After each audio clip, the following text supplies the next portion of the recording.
Muy buenas noches, señoras, caballeros, bienvenidos al Gato al Agua. Yo tengo que confesarle que para hoy me había preparado un editorial sobre el discurso de Vance. Claro, estamos todo el mundo viviendo, ¿verdad?, en los días después de Vance. Lo que pasa es que con frecuencia ocurre que una imagen vale más que 1000 palabras y no es solo un refrán. Y esa imagen la puso don Christoph Heusge en la clausura de la Conferencia de Seguridad de Múnich. Y fue así. Let me conclude, and this becomes difficult.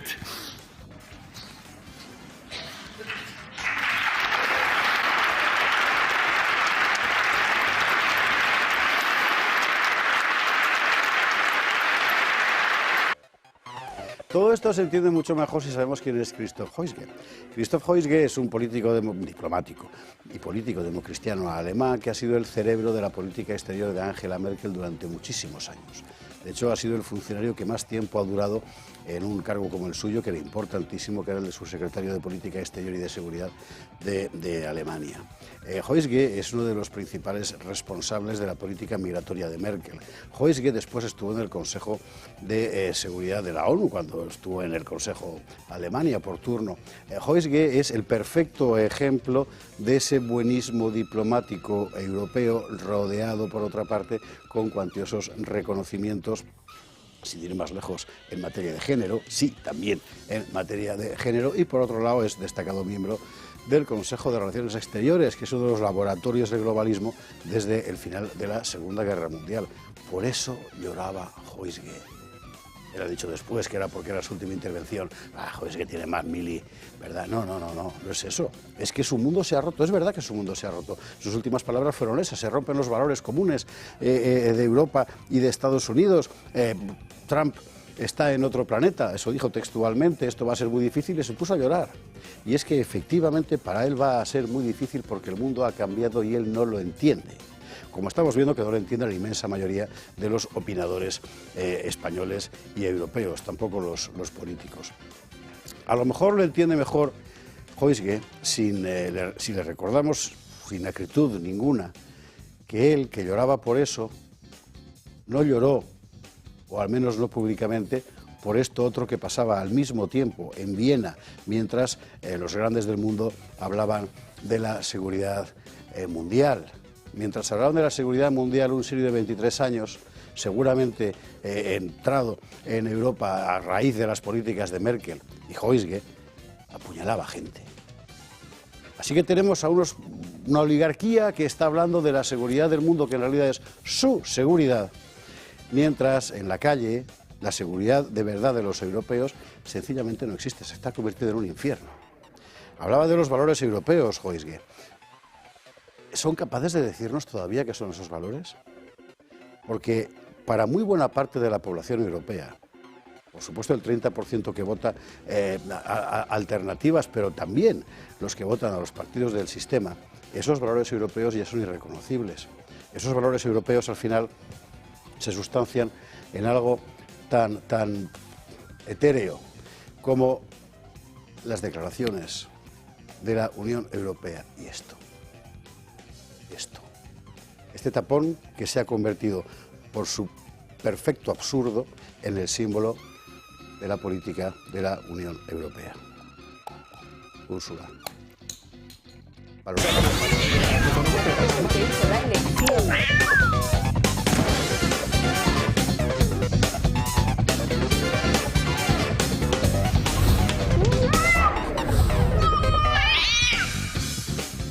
...21:49, 20:49 en las Islas Canarias. Nosotros vamos a empezar dentro de un ratito a contar todo lo que está pasando, que es muchísimo. Pero antes queríamos empezar contando... Es que de verdad a veces se alinean los planetas, que diría Leire Pajín.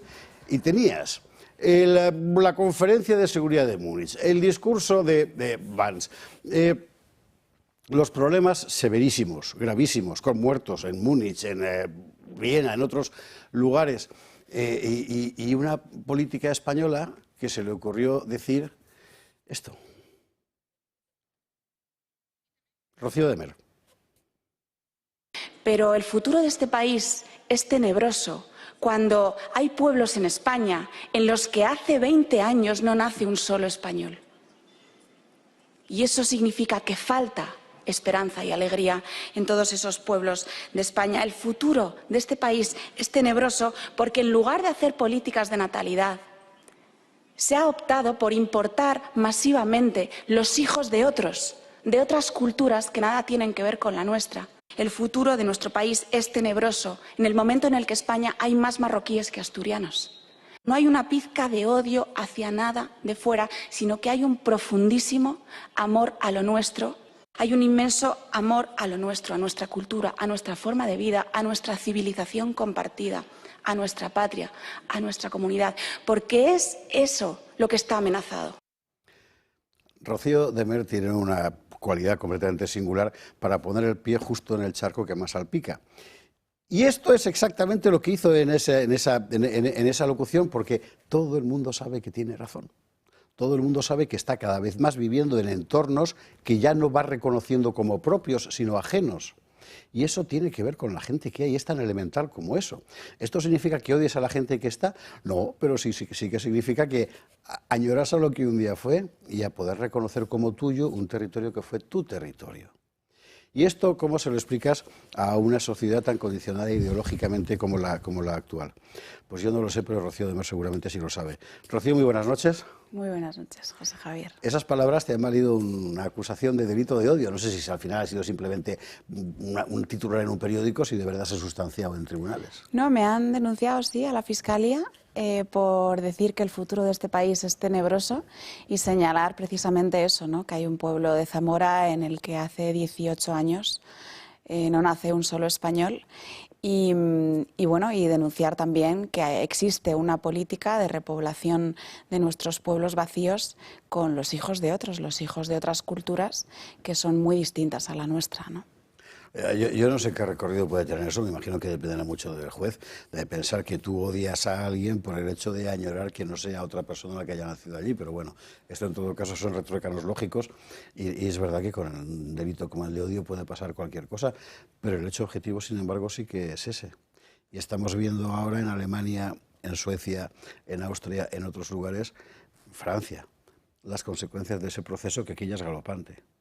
No, efectivamente, yo creo que todo el mundo sabe, decías antes que tengo razón, no sé si tengo razón o no, pero lo que es un hecho cierto es que es un debate que está en las sobremesas y que sin embargo parece que decirlo en algún parlamento, en alguna institución, en alguna mesa de opinadores homogéneos, pues es algo revolucionario, es delito, ¿no? En este caso es lo que me imputaban a mí, ¿no? Delito de odio. Odias a ese bebé, ¿no? Yo no odio a ningún bebé.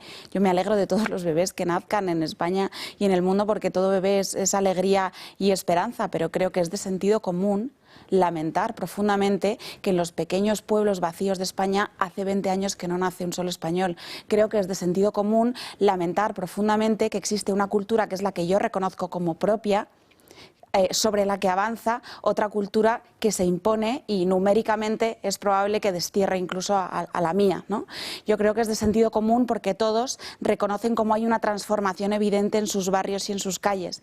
Es de sentido común reconocer que tus hijos no van a jugar en los mismos parques y en las mismas plazas que tú jugabas, porque ahí a lo mejor el espacio público está dominado por otras culturas o por violencia entre diferentes grupos étnicos, como sucede en muchísimos pueblos de España. Yo creo que es de sentido común no querer que en un pueblo como Salt el 80% de los nacimientos del año 2022 sean nacimientos de padres extranjeros. Yo creo que es de sentido común reconocer en definitiva que nuestra propia identidad, que nuestra nación, que nuestra comunidad está en peligro de desaparición. Ahí has dado con un término que a mí me parece clave, me parece que es además la gran piedra de discordia y que como bien decía Rocío, está en las sobremesas, es decir, me parece que hay que plantearlo con toda claridad, la cuestión de la identidad. Es decir, aquello en lo que te reconoces, ¿no? Y este matiz de la identidad dentro del problema demográfico es algo muy exclusivo del discurso de Rocío en particular, de Vox en general y de la portavocía de reto demográfico que vas a empezar a desempeñar. Es decir, es una perspectiva enteramente distinta. Hasta ahora el reto demográfico consistía o bien en que no nazca nadie, como bajo el ministerio de Teresa Rivera, que era ministra de eso, la gente se ha olvidado, ¿verdad? O en enfocarlo en términos puramente económicos. Tú le has dado una vuelta a ese planteamiento. Sí, lo hablábamos, de hecho, hace relativamente poco, ¿no? La cuestión existencial, la cuestión civilizacional de esto, ¿no? La cuestión de que no es una cuenta de resultados positiva o negativa, ¿no? Como decía la vicepresidenta, ¿no? El saldo es positivo, han crecido el número de personas en nuestro país. Claro, pero ¿cómo han crecido ese número de personas en nuestro país? ¿Tenemos más gente en España o tenemos más españoles? Y la realidad es que no. La realidad es que en cuanto a datos de nacimiento, el saldo actual de nacimiento de hijos de madres españoles en España es el menor desde que existen registros. Sí, señor. Es casi equiparable desde el año 41. al siglo XVIII. O sea, hasta en los años de la Guerra Civil, podríamos ver el año 1939, hubo 419.000 nacimientos en España. En el año 2022, 319.000. Si no contamos los nacimientos de madres extranjeras, serían poco más de 200.000 nacimientos.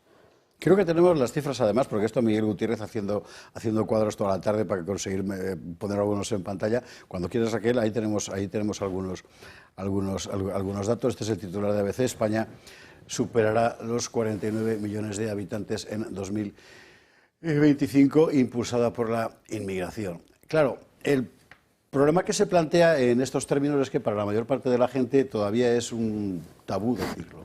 Lo dicen en redes. Acabo de leer a un señor de Tudela, por ejemplo, explicando sobre Tudela lo que tú acabas de contar de Salt. Sí, he leído el hilo, además. Claro, llego allí y esto no es mi pueblo, esto es otra cosa. Bueno, sí, las casas son las mismas, la gente del pueblo donde está, todos metidos en una sola plaza. El resto del pueblo ya es de otros. Al final, ¿cómo lo arreglas?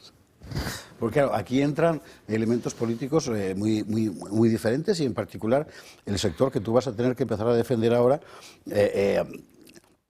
Vamos a ver, aquí hemos hablado con Ainhoa García Flores de la cuestión de políticas de familia, son una parte de la cuestión. Hemos hablado con Samuel Vázquez de la política de inmigración, es otra parte de la cuestión. Luego pasas al terreno concreto, a poblaciones concretas, y lo que tienes es un demos, que de demografía viene de ahí, ¿verdad?, donde has de empezar a aplicar políticas concretas de estímulo para que sencillamente no dejemos de ser lo que somos y que nadie me denuncie por delito de odio, pero es que esta es la cuestión. Para que te denuncien tienes que decir que el futuro de este país es tenebroso, para que te denuncien por delito de odio a la Fiscalía. A la Fiscalía. No, efectivamente, un demos, como decías, que no es intercambiable con otro demos, ¿no? Existe una configuración, lo hemos hablado muchas veces aquí, un vínculo de una tierra con un pueblo, qué es esa identidad, qué es esa comunidad que se forja. Esa comunidad se forja por una perspectiva histórica. Tu patria son tus muertos también, pero son tus vivos, es esa herencia que tú has recibido y que tú tienes que dejar a tus hijos, ¿no? Y eso se concreta en que es una población determinada, es un pueblo y su continuidad histórica, ¿no? Y en el momento en el que eso se ve gravemente amenazado por algo que también ha sucedido en otros momentos de la historia, que es, en este caso, una invasión migratoria, una invasión de reemplazo, unas políticas de inmigración de reemplazo. Que decía Orbán el otro día, que se busquen otras teorías de conspiración de la extrema derecha, porque hasta ahora las que habían funcionado todas han resultado ser verdad, ¿no? Y en el caso de la sustitución poblacional está siendo, no es ninguna proyección futurible, sino que es un pronóstico cierto, es una constatación matemática de lo que está sucediendo en España en concreto y en Europa en general, ¿no? Y bueno, yo creo que esto es algo que tenemos que denunciar, porque el primer paso es concienciar a la gente. Claro. Es concienciar a la gente de que llevan vendiéndote el fin del planeta muchísimo tiempo, pero lo que no te han contado es que antes que ese fin del planeta futurible, si es que algún día llega, está el fin de tu nación.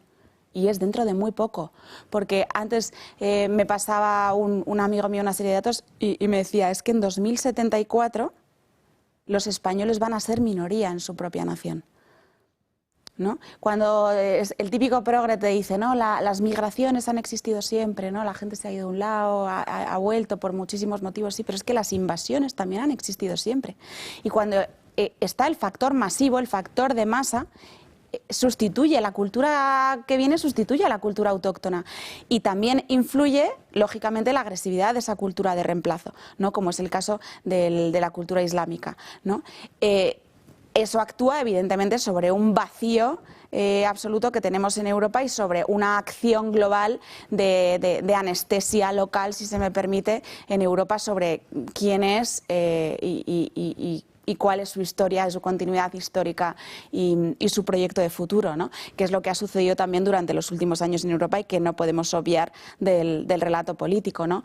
¿La solución cuál es? Me planteabas antes. Pues mira, el viernes pasado tuvimos unas jornadas en las que presentábamos un informe del modelo húngaro y la solución no es el modelo húngaro. ¿Por qué? Porque el modelo húngaro es lo que había que haber hecho. Yeah.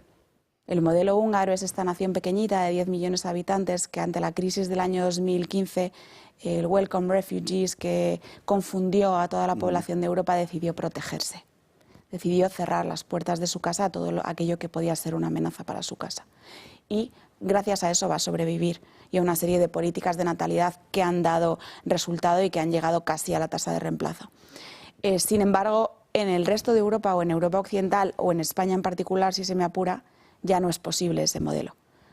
El siguiente paso es una solución más traumática, porque lo hemos dicho muchas veces, lo primero que hay que concienciar sobre la demografía es que a cualquiera se le ocurra cualquier problema, por ejemplo la desindustrialización, una crisis económica. Tiene solución, a largo plazo, a menos largo plazo, pero se te ocurre más o menos una manera de solucionarlo. Pero es que la demografía es irresoluble, la configuración de tu pueblo y en lo que tú estás convirtiendo esa configuración de tu pueblo es irresoluble, es una realidad a la que tú luego te vas a tener que enfrentar. Entonces, obviamente pasa por un paso de proteger tus fronteras, de detener la sangría, pero a continuación un procedimiento de remigración sin precedentes en la historia de España, ¿no? Hay que repatriar a todas esas personas que tienen otras patrias, que tienen otros orígenes, que tienen otras culturas y que están poniendo en peligro la propia supervivencia de la nuestra, ¿no? La gran sustitución demográfica es un término que acuñó el francés Renaud Camus hace ya unos cuantos años. Le llamaron de todo, le cancelaron, le excluyeron. Finalmente, efectivamente, es verdad. La remigración era un concepto tabú hasta hace apenas unos pocos meses, un año, incluso menos, ¿sí? Hasta que han empezado a aplicarla abiertamente, incluso en boca de políticos progresistas alemanes. Es muy importante porque cambia el concepto en el siguiente sentido. Hasta ahora todo el mundo estaba vendiendo la doxa de que la inmigración era necesaria para solucionar nuestros desequilibrios económicos. Y ya todo el mundo sabe que no es verdad, que crea más desequilibrios. Claro, esto también plantea un problema demográfico serio. Al final tienes a una buena parte de la población sosteniendo a otra parte que no se gana la vida por sí misma, y lo estamos viendo en las cifras, de que es una población subsidiada para reemplazar exactamente qué, porque en términos de productividad económica no hacen falta. Claro, pero sobre todo el saber que esa sustitución poblacional es una opción política. Es decir, es una política deliberada, no es algo que por casualidad está sucediendo en España y en Europa, es una política deliberada sobre la cual se han acuñado precedentes tildados de conspiraciones muchísimas veces, pero que se han materializado en documentos como el informe de las Naciones Unidas del 21 de marzo del año 2000. Que ante el envejecimiento poblacional de Occidente, ¿no? El viejo continente es el continente viejo, pues hay que estudiar la opción política de las migraciones de reemplazo, lo llama la ONU, y lo desarrolla a lo largo de un prolijo documento en el que estudia pues, los datos estadísticos, demográficos y las proyecciones hasta el año 2050 en una serie de naciones, ¿no? O sea que, en primer lugar, es una opción política deliberada que ha sido escogida por una serie de señores y aplicada en una serie de países como el nuestro, ¿no? Es decir, que ese fin de nuestra identidad y esa sustitución de nuestra cultura ha sido una opción política diseñada específicamente para nosotros, ¿no? Con una muy difícil solución, ¿no? Porque, entre otras cosas, lo acababas de decir antes, te enfrentas a un envejecimiento poblacional que tiene una serie de características, ¿no? Tiene una serie de características como la típica frase, ¿no? de entonces, ¿quién nos va a pagar las pensiones? Claro, porque tu sociedad es envejecida y eso tiene una serie de consecuencias del ámbito económico. Bueno, tiene una serie de consecuencias como el hecho de que tu población, al no ser una población joven, pues no son las mismas dinámicas en el mundo laboral, al mismo tiempo no consume lo mismo, ¿no? No tienes una serie de dinámicas, no tienes la misma serie de dinámicas de consumo, y al mismo tiempo toda la población que tú traes para intentar paliar ese problema es población de baja cualificación, de baja media cualificación. Es decir, que en tu mercado laboral en lo que va a impactar es en la devaluación de las condiciones laborales de los empleos esenciales de tu país, que afectan fundamentalmente a tu sector primario y tu sector secundario, ¿no? Pero no van a impactar en ese pagarnos las pensiones, fundamentalmente porque una gran parte de ella va a estar dirigida a una economía sumergida, ¿no? O sea, no voy a ser yo quien haga el mejor análisis económico, pero obviamente es todo mal, ¿no? Como resumen es todo mal, ha sido ¿no? tremendamente disfuncional. Hemos hablado dentro de esta política de reto demográfico de una cuestión clave, que es la cultural, de concienciar a la gente de que efectivamente la demografía es un reto. Pero luego eso hay que facilitarlo, es decir, hay que crear políticas territoriales más equilibradas, políticas de desarrollo más equilibradas, facilidades para que la gente más joven pueda instalarse, tener una casa, tener unos hijos, en fin, ya no te digo en propiedad como nuestros padres o nuestros abuelos, pero por lo menos un alquiler decente, ese tipo de cosas, ¿no? Es decir, son muchos elementos los que confluyen a la vez. Sí, no, efectivamente, ¿no? Y además si lo vemos en las políticas húngaras, prácticamente la dedicación a las políticas familiares es casi equivalente a la del Ministerio de Defensa, ¿no? Porque esos estímulos para aumentar esa natalidad pues tocan muchísimos ámbitos. Tocan las ayudas que tiene que recibir pues esa pareja que decide formar una familia, incluso el vehículo y los estímulos fiscales a los productores de vehículo y a quienes quieren comprar esos vehículos, los estímulos a las familias numerosas que al final aportan muchísimo más, y la responsabilidad social corporativa, ¿no? El estimular a tus empresas para que también contraten y sean conscientes de alguna manera, igual que ahora tantas son conscientes con las bolsitas de papel, las pajitas de cartón, pues a lo mejor hay que hacerles conscientes de otros graves problemas. Que la emergencia no es climática, que la emergencia es demográfica. La emergencia es demográfica y sobre todo que la emergencia es nacional, que es una emergencia de identidad. Y esto también es posible hacerlo, ¿no? Porque si ha sido posible convencer a los hombres y las mujeres del mundo de que tenían que estar enfrentados porque el machismo era radiactivo y las mujeres estaban mejor solas y con atracones de antidepresivos, pues digo yo que será posible convencerlas también de lo contrario, ¿no? Y en eso es en lo que estamos en esta portavocía en concreto. Pues dígame usted si Rocío de Mer odia a alguien. Pues no sé si odio a alguien, pero si hubiera que odiar a alguien, pues a los políticos que están provocando toda esta situación, que llevan años trabajando que se provoque esta situación, a los políticos que hay detrás de ese cochecito atropellado que veíamos el otro día en las calles de Múnich, y esa niña de 2 años y su madre que empujaba el cochecito que falleció el otro día, a los políticos que también están detrás del cuchillo con el que muere también el crío de 14 años en las calles de Austria hace 2 días, ¿no? A esos políticos, que son los que nos están condenando a la extinción, es a los que si hubiera que odiar a alguien, desde luego los odiaría a ellos. Como el señor Huysgen, que por eso lloraba. Mire, sí que vamos a terminar al final con Valls, no en el editorial, pero sí aquí. Lo más importante que dijo el otro día es el reproche de que los líderes europeos ya no escuchan a su pueblo. Y tiene toda la razón del mundo. Y para empezar sobre una cuestión tan elemental, no es posible una democracia sin demos. Un demos compuesto por gente que no se siente de aquí no es un demos, es otra cosa. Y por eso es tan importante la demografía.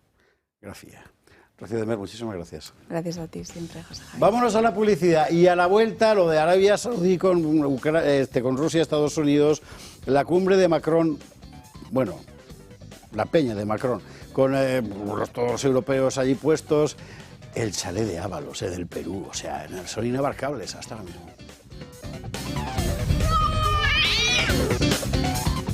22:14, 21:14 en Canarias. Nosotros estamos de vuelta y vamos a empezar contando los titulares del día, que hoy hay muchísimo que debatir y una mesa propicia para ello. Son estos.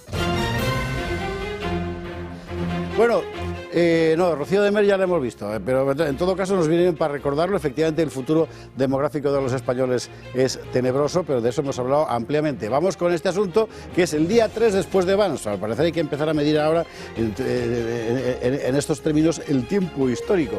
Bueno, lo más notable, vamos a hablar mucho del asunto, pero lo más notable es ver a la mayoría de los medios españoles, o medios oficiales, digamos, tanto medios de comunicación como medios políticos, están noqueados por completo. y sin saber muy bien a qué carta quedarse, solo les falta llorar como el señor Huysgen el otro día. Bueno, hablaremos de la cuestión.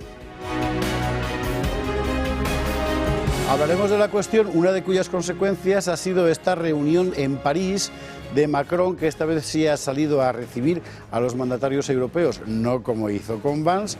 Ahí lo tienen ustedes al lado del señor Starmer, que es el que ha dicho que quiere mandar tropas de paz a Ucrania. Pero Ucrania está en guerra. En fin, no sé, ya veremos en qué queda la cosa. Bueno, vamos a ver, ¿sabe usted cuál es el problema? Pues que los gobiernos europeos no forman una alianza militar, ninguna distinta de la OTAN. Y entonces aquí el problema es institucional, es decir, ¿hablamos en nombre de qué? Bueno, lo veremos. Mientras todo esto pasa y al margen por completo de los gobiernos europeos, en Riad, capital de la Arabia Saudí, todo está preparado ya para la reunión entre representantes de Washington y representantes de Moscú para hablar sobre Ucrania. Y lo van a decidir ellos. Y hay mucha gente que dice, hombre, algo tendrán que decir los ucranianos, algo tendrán que decir los europeos. Yo no es por... bueno, sí, vamos a empezar a molestar a la mesa. Es que tampoco tuvieron nada que decir al principio. Es que es toda una gigantesca ficción.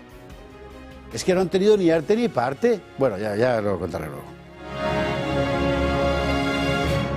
Vamos con el asunto Ábalos, que es muy interesante, porque usted sabe que aquí llevamos varios días al hilo, y nunca mejor dicho, de lo que está publicando Pablo Cambronero en X, haciéndonos preguntas sobre los extravagantes destinos de la ayuda española de cooperación, exactamente, de cooperación internacional. Bueno, pues resulta que parte de esa ayuda fue para comprarse un chaletazo de Ábalos. Pero bueno, no es un chalet, es un falansterio, es una cosa impresionante, y en un pueblo del Perú. O sea, ¿esto por qué pasa? Contaremos esta historia. Y hay novedades importantes en el caso del fiscal general, que como usted sabe, aquí tenemos dicho que desde el punto de vista del daño institucional es lo más grave que tenemos encima de la mesa. ¿Por qué? Pues porque institucionalmente es el más severo. Además que el fiscal general del Estado delinquiendo, se puede imaginar. Novedades, pues que por primera vez el juez cita a Moncloa como testigo, y concretamente al señor Vallés, exsecretario de Estado de Comunicación, y a la señora Acera, que era la jefa de gabinete del jefe de gabinete del jefe del gobierno. En serio, ¿eh? Moncloa citada.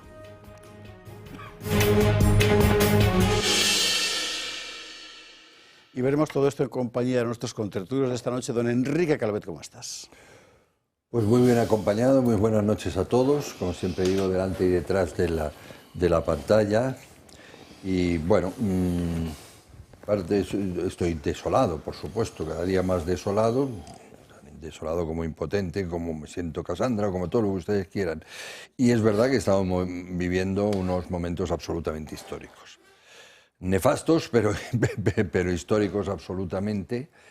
En el que el día de hoy ha habido dos picos dentro de esas malas noticias, aunque la crisis histórica se extiende por lo menos por semanas, ¿no? Una ha sido, y lo hablaremos, este estrambote de la conferencia de París. Otro ha sido, ha pasado, porque es que estoy desolado como español y como europeo, lo que es casi un pleonasmo. Claro, hay tantas cosas que pasa desapercibido que hoy se empieza a ceder la totalidad de la gestión del IRPF a Cataluña y se empieza a pergeñar la agencia tributaria catalana. Si a eso se añade usted que se le está cediendo las fronteras, pues mire usted, eso de hablar de España es una cosa que queda bonito, queda incluso emocional, pero poco realista. Y en este momento histórico solo quiero recordar una de las frases que dijo Scholz, no hoy, sino el otro día. Lo que diga Scholz estos días verdaderamente no tiene ni la menor importancia porque se va a pasar mañana. O sea que no tiene, y el tío pues está con su campaña. Pero dijo el otro día, todo energúmeno él, ¿qué se creen estos americanos? O que sea, el señor Vance o lo que sea. Dice, vamos a ver, nosotros haremos con nuestra democracia lo que nosotros queramos, o lo que el pueblo alemán decida que sea su democracia. Lo cual es lo más legítimo del mundo y puede ser verdad, solo que hace entre 90 y 100 años que el pueblo alemán democráticamente decidió qué hacer con su democracia. Lo que siguió después es conocido por todos. Y por estar totalmente desolado, lamento mucho, y toda mi solidaridad a los familiares. Lamento mucho la muerte de Paquita, la del barrio, que tiene una de las canciones más fastuosamente aplicables a cualquiera que uno pueda detestar. Ah, la de Rata. Sí. Ah, Ha muerto mira, hoy. esta me la sabía yo, ¿eh? Enrique, bienvenido, buenas noches. Don Óscar Rivas, ¿cómo estás? Buenas noches, encantado de estar aquí Sí, con Óscar vos. está pensando, ¿quién es la Paquita del barrio? Paquita del barrio, sí. No, yo no, creía que era, sí, no la conozco. Ya, sabía yo. Tiene una canción que es eso, lo de Rata de alcantarilla, te detesto y tal. Toda una ristra de insultos, esa pero hechos con canción mucha es. gracia y muy bien. Sí. Ya, pues bien, encantado de estar aquí, sin Paquita del Barrio, lo siento mucho por ella, pero bueno, ¿A ti te encantado de estar con gustaría vos. Es la mexicana, canción, ¿eh? De estar- Era De mexicana, mexicana. Ah, sí, mexicana. sí, yo creo que la de los insultos. Sí, sí, sí. Esa. Fíjate, sí. pasaron la historia así. ¿Cómo hilaban sabes, los insultos, para ¿Cómo que sabes veas. que me gustaría? Bueno, encantado también estar con Marcela, que hace tiempo que no coincidíamos, ¿verdad? Y bueno, yo estoy desolado por el momento que está viendo España, en manos de un dictador que nos aboca a la tiranía, que la está vendiendo a trozos, pero es verdad que, como tú bien has dicho, Enrique, vivimos tiempos históricos. Sin duda. Puede que sea de zozobra, pero históricos y por ende yo creo que apasionantes también, ¿no? Eso y siempre. y seguramente ahí discrepemos, pero estoy muy esperanzado con el futuro en el mundo, ¿no? Porque empiezan a pasar cosas que hace muy poco tiempo parecían impensables que pudieran siquiera decirse, ¿no? Me gustó mucho el discurso de Evans en París, cuando se refirió a Juan Pablo II, a quien admiro como, digamos, profesional de la comunicación. Me parece una de las personas más brillantes de la comunicación del siglo XX, si no el mayor comunicador del siglo XX, y me encantó el discurso de Múnich, porque dijo lo que todos los hombres libres llevamos mucho tiempo diciendo en los medios libres, ¿no? Es decir, que la democracia no puede ser cuando ganan los que nos gustan, sino que la democracia debe ser aceptar la decisión del pueblo, nos guste o no. Óscar, bienvenido, buenas noches. Doña Marcela Reigía, ¿cómo estás? Muy bien, buenas noches. Pues encantada también de estar con todos los cotertulios de hoy que me acompañan y contigo, José Javier, como siempre. Y también comparto estas palabras de esperanza que apuntaba Óscar, ¿no? Yo creo que el discurso de Evans ha sido histórico de la política europea en general, y no solo trayendo a colación la materia económica, de valores, sino una cosa que apunta hoy aquí muy interesante Rocío en la entrevista previa, que hablaba de las raíces, ¿no? Y eso, él mismo apuntaba en su propio discurso que el propio enemigo de los europeos está dentro de Europa, no viene del exterior, y es precisamente por eso, por esa debilidad de raíces, que al final está sucediendo todo lo que está sucediendo en Europa. Lo hemos visto este fin de semana con el ataque en Viena, pasa constantemente en España, lo que pasa es que no salen muchísimos medios de comunicación. Entonces, bueno, pues por desgracia que acontezcan estas cosas y nos hacen para despertar y dar un cambio de rumbo, pues de algo servirá, ¿no? Marcela, bienvenida, buenas noches. Don Jesús Trillo, ¿cómo estás? Muy bien, muy bien. me alegro. Pues mira, yo me estaba acordando de una frase que a ti te es muy familiar. Andan entre nosotros era una caterva de encantadores que todas las cosas mudan y cambian. Y eso que a ti te parece una bacia de barbero, a mí me parece el yelmo de Mambrino. Ya. ¿Recuerdas de qué va eso, no? Sí, pues sobre todo por lo de Mambrino. y lo quieres Digo aplicar eso, exactamente aquí. Digo eso, lo quiero aplicar a la diferente forma de ver las cosas que hay entre los Estados Unidos y Europa, por lo que parece, ¿no? Yo no he visto una mayor diferencia de juicio que sobre un discurso que se están produciendo estos días sobre el vicepresidente Vance. A mí la verdad es que me pasa como a Óscar, me gustó mucho el discurso, mucho. Y además me sorprendió porque yo a este señor no lo había escuchado nunca, la verdad. No era... Yo sí, ¿ves? Yo había conocía leído bien. cosas de él y sobre él más que a él, y la verdad es que me sorprendió mucho. Pero en fin, me parece que volvemos a lo que contaba Don Quijote, ¿no? Las cosas son de tal manera diferente que parece que estamos en un mundo de encantadores, ¿no? Por decirlo eufemísticamente y con buen humor, para no tener que... Y hombre, el humor que utilizó el señor Vance, porque efectivamente, si en Europa hemos aguantado 10 años a Greta Thunberg, pues no imagino que los americanos serán capaces de aguantar 10 años a Elon Musk, ¿no? Efectivamente. Con sentido del humor, como debe plantearse el tema. Luego hablaremos de ello. Pero sí es cierto que, y me habían dicho, que la fractura actual entre la península europea, al final, y los Estados Unidos es mayor que nunca después de la Segunda Guerra Mundial y con mucha diferencia. O sea, esa es una situación totalmente novedosa. Yo nunca haya visto una diferencia yo tampoco. de posición tan radicales, por lo menos en lo que yo llevo de vida, ¿no? Ni visto ni estudiado. Ya bastantes Bueno, años. porque Europa se ha contaminado completamente, entonces ante eso... ¿Por qué pensáis? Vamos para calentar un poquito motores, ¿no? Además nos ha traído los aparatos Adolfo por si alguno nos da una lipoli, o sea que... No pasa nada, no pasa nada. O sea, ¿por qué en 24 horas puede pasar eso? ¿En 24 horas puede pasar él? Eso, de repente ahí va, si somos dos mundos diferentes. A mí es que me parece que no, a mí me parece que el divorcio es entre la oligarquía norteamericana y la oligarquía europea. Antes con Biden no había tal divorcio porque las dos oligarquías compartían un proyecto, ahora sí, pero es que yo no me siento identificado sinceramente en el proyecto de la oligarquía europea, es que no lo entiendo. En ese sentido me parece que me hace daño. Javier, José Javier, yo coincido con Vance en eso que, además lo estuve escuchando en inglés con subtítulos, porque todo, no sé, igual no lo entendía, pero en inglés, con shared values and shared civilization, ¿no? Es decir, que es valores compartidos y civilización compartida, la que hacemos compartidamente entre Estados Unidos y Europa. Yo coincido con él.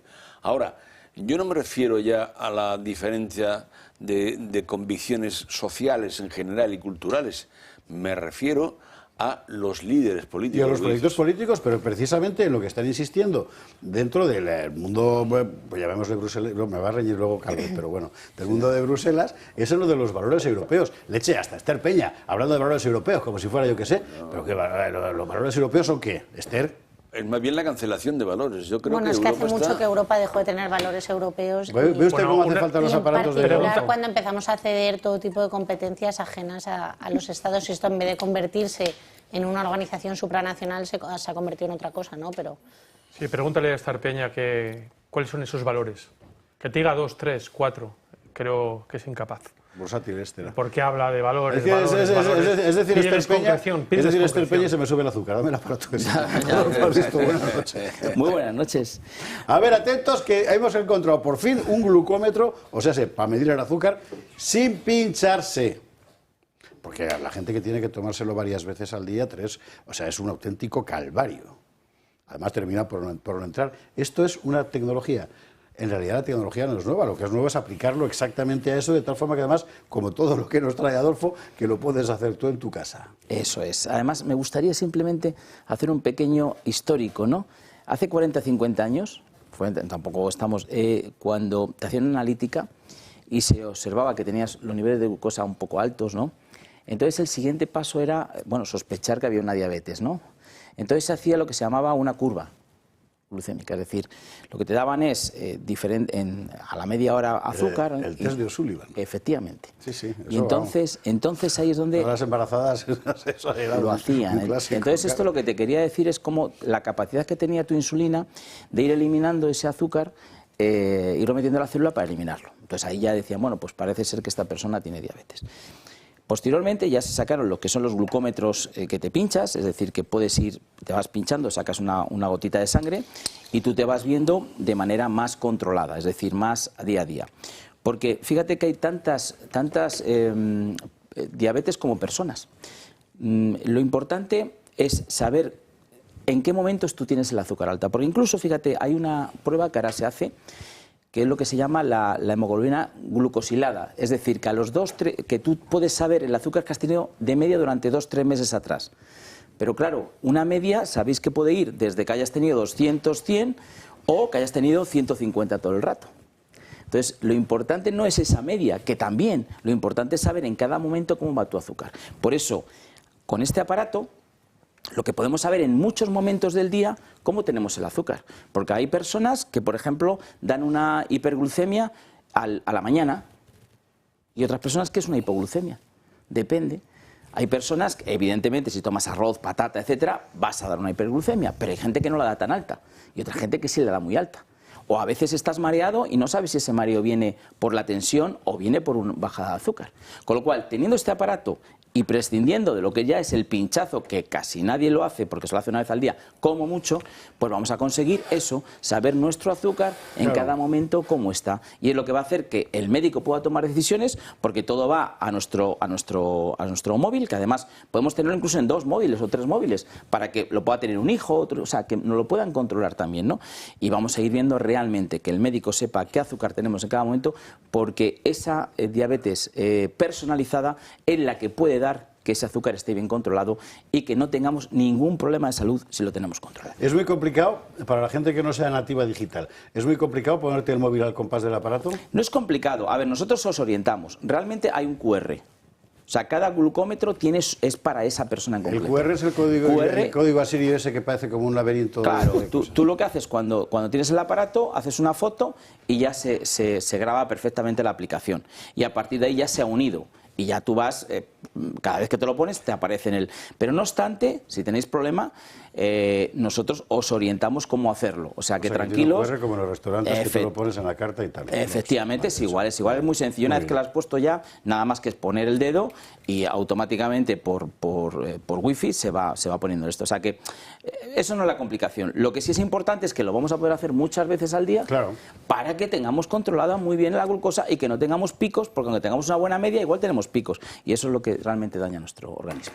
Glucube se llama. Eso es. El glucómetro de Adolfo Albísturo en Protege tu Vida. Llame 900-730-101. Recuerde, llame solo una vez, por favor. Solo una vez.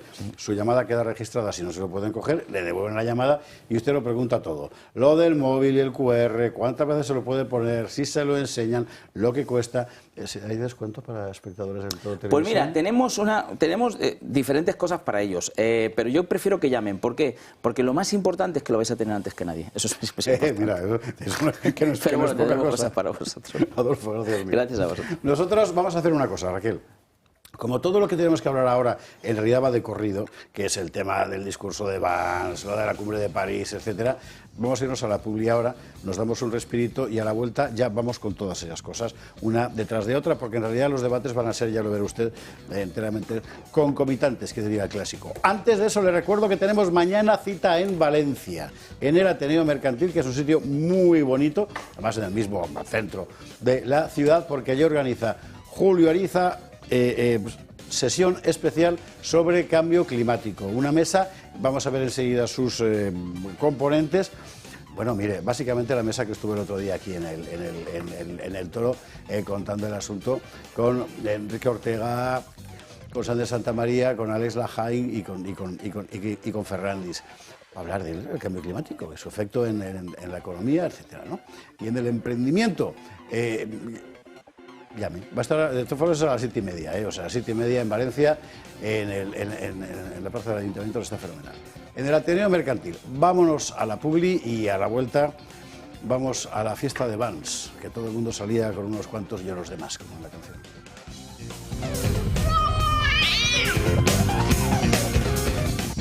22:37, 21:37 en Canarias. Vamos ya de corrido con el terremoto mundial, que es lo que estamos viviendo. Decía antes Enrique Calvet que estamos viviendo momentos históricos. Ya sabe usted que esto, sobre todo Yolanda Díaz lo dice mucho. Esto es histórico, no sé qué. Bueno, esto sí es histórico realmente, lo que está pasando. Es realmente histórico. Vamos a tratar de... Bueno, la historia llega con pasos de paloma, que decía Nietzsche, me perdonará usted la cita. Y es verdad, o sea, es complicado ir sacando los elementos. Es lo que vamos a intentar esta noche, empezando por lo fundamental, que fue el discurso de Vance el otro día. Vamos a ver, advertencia previa. Vance dio el discurso que dio. Vance ha dicho otras muchas cosas. Hay en España quien ha deducido de este discurso que significa que Estados Unidos abandona a los ucranianos. Por ejemplo, Vance ha dicho hoy mismo que si Rusia no va a la negociación de buena fe, ellos no descartan mandar tropas a Ucrania. O sea, que las cosas no son lo que tranquilidad y buenos alimentos. De momento, lo que fue en evidencia fue ese discurso y que marcó una ruptura deliberadamente. Una ruptura desde mi punto de vista más moral que política y económica o militar. Y lo que es muy interesante es ver la reacción, sobre todo en los medios españoles, tanto de comunicación como medios políticos, etcétera, ¿no? Porque me parece que todo el mundo le pilló con el paso cambiado. Informe Gutiérrez.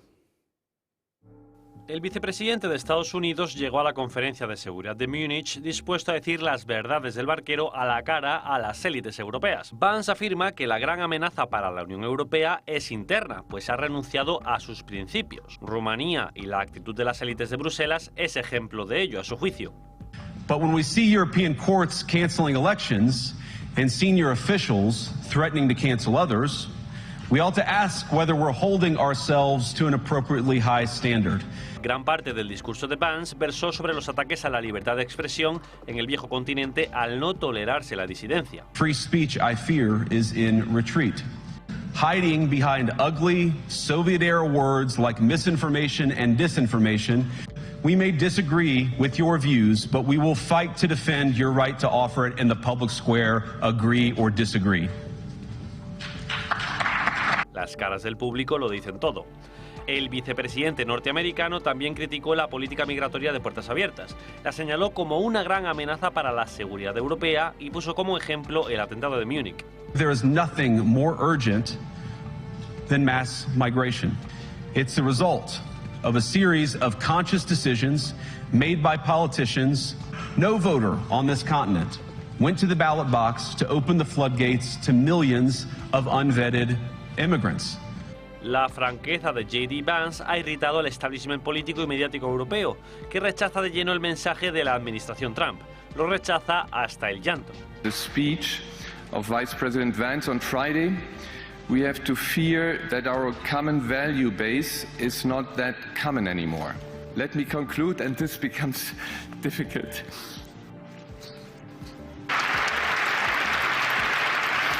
El ministro de Defensa alemán calificó de inaceptable el discurso de Vance. Spricht von Annihilation of Democracy.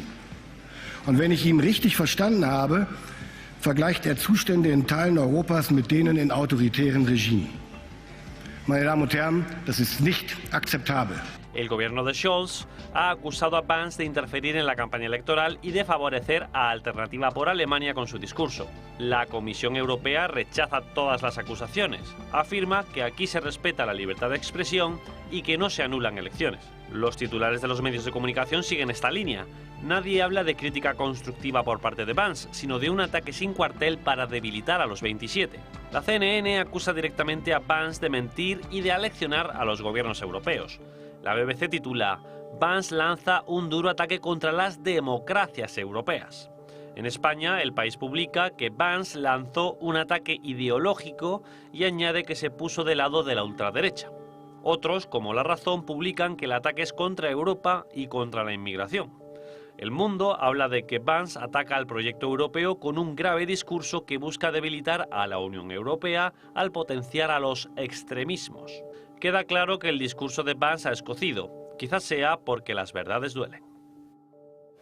Bueno, usted vio el discurso, lo pudo ver aquí el viernes, justo antes de la emisión del Gato.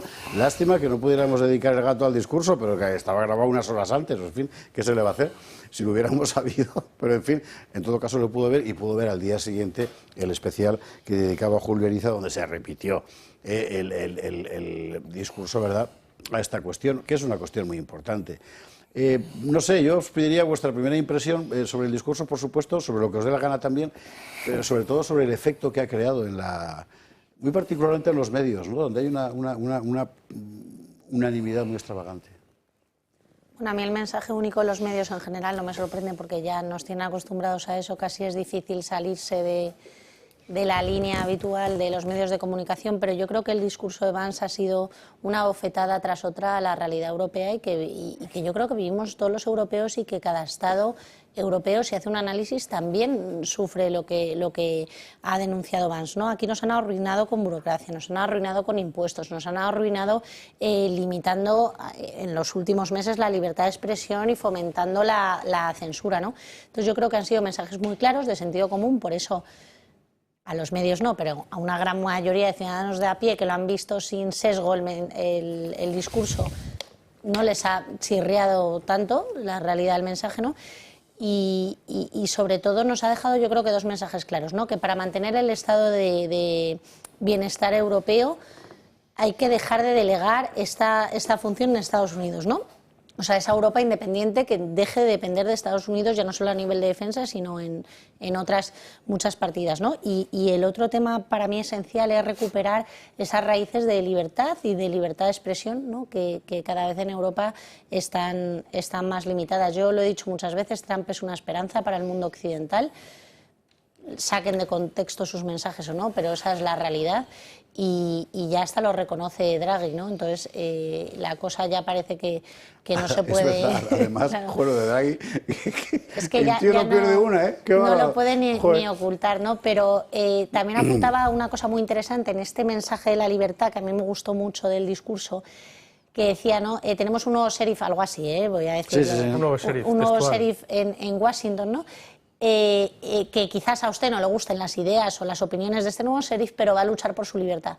Y yo creo que eso es lo importante, que al final retomemos los derechos y originarios del estado de bienestar, que entre ellos está la libertad de expresión y la libertad de un montón de cosas que cada vez vemos más limitadas en Europa, ¿no? Entonces, para mí es un discurso esperanzador y muy positivo. A mí me parece un discurso de sentido común, que es un término que sale mucho aquí, y de lógica. Es un señor que representa un país que lleva décadas pagando una fiesta sin tener que corresponderle necesariamente pagar esa fiesta, ¿no? Es decir, lo que he dicho, hombre, ustedes nos dicen que ayudemos, que aportemos dinero para Europa y nos dicen que lo hacen en nombre de la democracia. Pues bien, vamos a hablar de lo que usted llama democracia, ¿no? Con lo cual les ha sacado los colores porque se los tenía que sacar y además un discurso muy bien trenzado, impecable en su construcción, en su estructura. Incluso menciona la Guerra Fría, ¿no? Cuando se habla de malos y buenos, si ustedes no quieren ser los malos, no se comporten como ellos. O sea, tiene mucho sentido común. Y después también se refirió a la democracia, ¿no? O sea, oye, lo que pasó en Rumanía, es decir, que se anulen unas elecciones por vagas alusiones a vagas interferencias, hombre, es grave, ¿no? Y que haya gente, que creo que se refería evidentemente a Henri Breton, que diga que, hombre, pues si los que salen no le gustan se anulan también en Alemania, pues hombre, es escandaloso, ¿no? A mí lo que me parece escandaloso es que este discurso resulte escandaloso. En relación con la alternativa con Alemania, es que a mí ya me cansa, ¿no? Se equipara a un partido nazi, es desconocer por completo el germen de ese partido, lo que dice ese partido y lo que dice su líder. O sea, su líder cuando llegó sustituyó a Perry, Alice Weidel, se consideraba la moderada del partido. Así se decía en la prensa. Yo invito a los telespectadores que acudan a la hemeroteca y verán cómo Alice Weidel está considerada como el sector moderado de Alternativa por Alemania. Es decir, ella mismamente por aquella época dijo que su referente era Margaret Thatcher. Yo no sé si Margaret Thatcher será una nazi. Sí, ahora sí. Yo creo que no. Bueno, sí, no, pero al final... Ahora vamos. Ahora de Luis Jiménez para la derecha todo es nazi. Claro, y sobre todo, es decir, dejen de imputarle a la derecha una mochila que no le corresponde. Es decir, el nacionalsocialismo, que es el socialismo nacional, es todo menos de derechas. Entonces, al final, no confundan a la gente con los términos. Y después les ha puesto en evidencia también con el tema de la inmigración. Ha dicho claramente que es una prioridad. Es decir, antes habéis hablado con Rocío de Mer y yo creo que están sucediendo cosas muy importantes. Es decir, que se están acelerando. Es decir, Rocío hablaba de remigración. Hasta hace muy poquito tiempo nos conformábamos con hablar de inmigración legal e ilegal. Pero, ¿cuál es la diferencia entre una y otra? Pues una aprobación administrativa. Ahora lo que se dice es no, es que esto hay que revertirlo y hay que revertirlo llevando la iniciativa. La iniciativa consiste en deportar, en remigrar a personas que están aquí y que no deberían estar y ya está. Y hay que devolver y revertir el proceso por inmigracionista y traer de nuevo las raíces que ha perdido Europa. Enrique Calvet, con toda seguridad, tiene un punto de vista divergente. Solo 180 grados, ¿eh? No, bueno, 180 está bien. No, es que si voy a 360, pues estamos de acuerdo. Ahí estamos. No, vamos a ver. Primero, tres puntualizaciones previas. La conferencia de Múnich, mucha gente cree todavía que era una conferencia ad hoc que se ha hecho para la guerra de Ucrania. No. Y no, es una cosa que existe de 1963 y que se ha llamado el Davos de la defensa un poco, es decir, es una reunión que desde 1963 hacen los grandes líderes mundiales alrededor de la seguridad, digamos, ¿no? Y de esto. Y desde luego en 1963, curiosamente, solo participaron americanos y alemanes.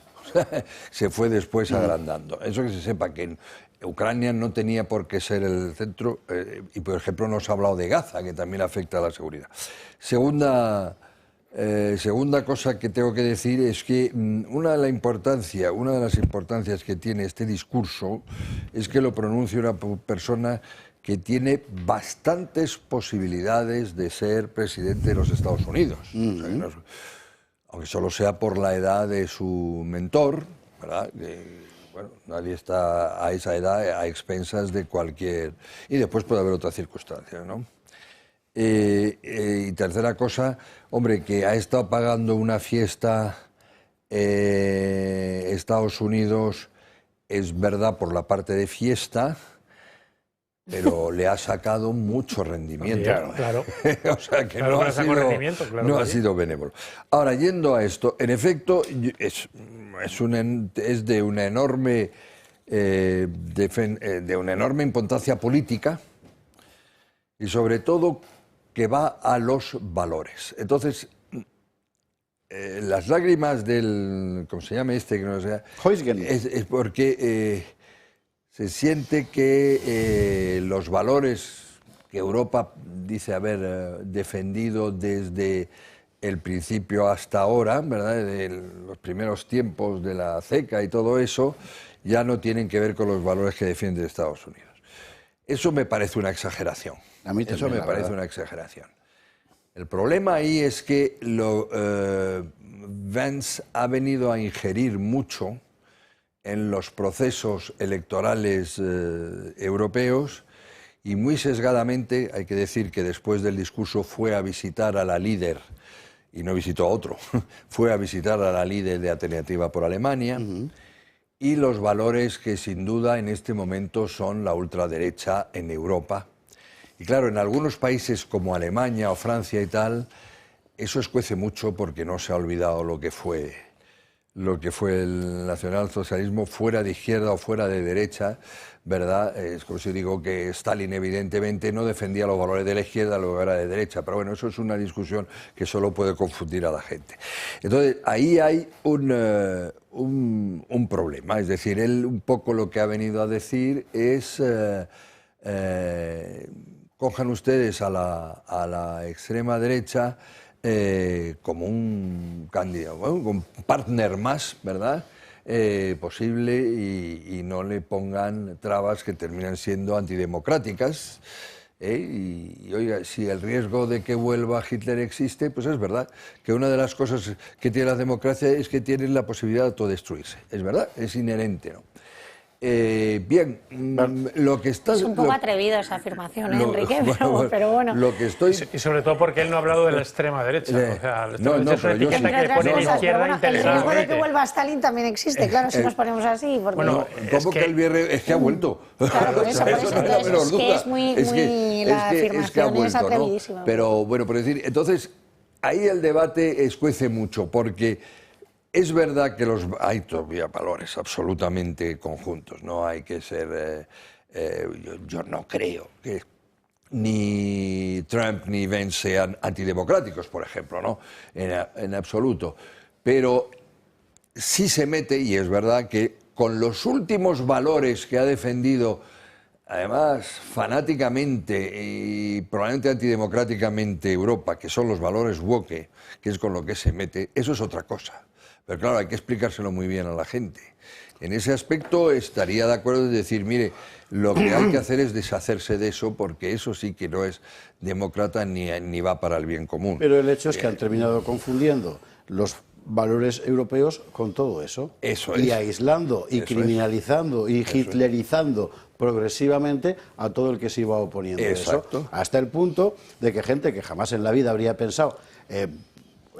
que alguien le iba a llamar de ultraderecha, son los que votan Alternativa por Alemania. Y tú ves el mapa de Alemania y donde más gente va a votar Alternativa, y es muy mayoritariamente la Europa del Este. Que claro. no ha crecido con el condicionamiento Nazi-Ring, ¿verdad? De tú eres nazi, tú eres nazi, tú eres nazi. ¿Y qué es Alternativa por Alemania? O en este caso comunista, ¿no? Vuelve Hitler. Pero, o sea, no hay ese nada... miedo legítimamente tienen que tenerlo, pero deberían de tomarse otras medidas que no las declaraciones. Yo Pero reconozco, si es que lo por que hacía ejemplo... Hitler... Es que o sea, tienen miedo a todo lo que se Ahora llama toca Jesús, sí, que hable Jesús. Cierra Enrique. Por ejemplo, lo de Rumanía a mí me parece una vergüenza, pero no me parece una vergüenza, que me parece toda una vergüenza, no me parece una vergüenza lo que ha hecho el Consejo Constitucional rumano. Me parece una vergüenza que no haya reaccionado la Unión Europea para restablecer los valores democráticos. Ya. E incluso ha ido el ganador al Consejo de Europa, exacto, que es el que está en Estrasburgo, que es el y le han rechazado su solicitud de amparo. Entonces, eso es una barbaridad, y yo lo reconozco. Es decir, Europa ahí se está equivocando, y fue uno de los grandes errores del primer Van der Leyen, que es, bueno, abrazarlo Boque y dejarse casi una dictadura Boque. Enrique, en eso estoy de acuerdo. Ahí hay una señora que está diciendo, aquí son los europeos lo que digo yo. Dice, por favor. Y Carlos V, que también facha, ¿no? Y también, por favor. También hay injerencia, y eso no entiendo por qué lo hace, con el problema de la inmigración, porque es muy distinta el problema de la inmigración en Europa que en Estados Unidos. Don Jesús. Hombre, yo creo que el discurso no tenía... Vamos, yo no le voy a hablar de la ultraderecha ni de la defensa de la derecha. Tú has mencionado una fecha que a mí sí me interesa recordar, que es 1963. 63, sí. Hubo un discurso en Alemania del mismo porte, exactamente del mismo porte, dado por el presidente de los Estados Unidos, John Fitzgerald Kennedy, en Berlín, como tú recordarás, en donde dijo exactamente lo mismo que Ich bin Berliner. Yo soy un berlinés. Yo soy berlinés. Sí, señor. Y donde dijo prácticamente las mismas cosas que este señor. Habló de valores compartidos y habló de civilización compartida, que es lo que fundamentalmente él venía a denunciar. Miren ustedes, hasta ahora, Estados Unidos, además él no dice que, vamos, yo al menos en lo que he oído y lo he visto otra vez, él no dice que esto haya nacido en Europa y tal y bueno, no, dice en Estados Unidos llevamos padeciendo Eso es una parte de la que nadie ha hablado, efectivamente, pero él reconoce el norteamericano. Él dice que, oye, problema, aquí en los Estados Unidos llevamos padeciendo esto y tal igual, pero al final nos hemos llamado a la parte, ¿no? Es decir, de alguna manera, en ese sentido sí. ¿Cuáles eran los valores compartidos en ese momento? El anticomunismo. Claro. Y ahora igual. Ahora en Europa hay un anti-ultraderecha. Lo que él propugna y las bases cristianas del mundo. Las bases cristianas. El problema es que ¿quién ha cambiado? ¿Han cambiado los Estados Unidos? No. Hombre. Porque esos valores compartidos, lo que está hablando Van, son los mismos de los que hablaba Kennedy, prácticamente. Bueno, yo ahí no sé si te daría la razón, Javier, sobre todo porque desde entonces han pasado 60 años durante los cuales los Estados Unidos han sido la factoría de toda la mierda que inunda el mundo. Las subversividades. Sí era la defensa de la libertad y de la democracia. Sí, eso sin duda alguna. Con eso, y no voy a entrar ahora en los temas woke y en temas como el de la vida, etcétera, que lo dijo con toda claridad, lo del rezo de la... Con toda claridad. Etcétera. Pero me vale con la defensa de la democracia y de la libertad, que es lo mismo que hizo Kennedy en aquel momento. ¿Frente a qué? Frente al totalitarismo, frente a la imposición de la intolerancia. Y aquí lo que está diciendo este señor, pues no deja de tener razón en dos cosas. En la falta de libertad de expresión, la prueba está en todo lo que la reacción que ha habido, porque este señor tampoco ha dicho ninguna barbaridad. La reacción ha sido que se calle, que es una cosa alucinante. La cancelación. Pero Pistorius, sí mismo, el ministro de Defensa alemán. ¿Por qué no te callas del dicho de Europa? La mejor expresión que cultura woke, porque en todas cosas lo de lo woke la gente no lo entiende, es lo de cultura de cancelación. ¿Cancelación de qué? De la libertad. Eso lo entiende. En todas las cosas, cancelación de la libertad de expresión y cancelación de la democracia. Y él hace referencia a dos cosas que son muy graves y tiene toda razón. No haya tanto la suspensión de las elecciones en Rumanía como el que haya un comisario europeo que diga... Que se jacte. Y la señora von der Leyen en su día dijo que herramientas... Pero son los 6 los problemas, Enrique Leche. O sea, que aparece el Guy Verhofstadt que es otro de los que lleva toda la vida ahí agarrado, ¿verdad?, a la zeta bruselera, metiéndose con más. ¿Y tú quién carajo eres? Hace 1000 años que no te elige nadie y sales tú diciendo ahora ese señor que se calle. Por Dios. Enrique, en el 2021, fue ministro de Bélgica, que mira que es difícil, durante 8 años, y mira que es difícil primer ministro de Bélgica. Es un error comparar. Bueno, la señora von der Leyen, en relación con Polonia, dijo en el 2021 que había herramientas para, si hubiera un resultado, por favor, oiga, lo que ha dicho ese señor es, hagan ustedes elecciones y respeten el resultado electoral.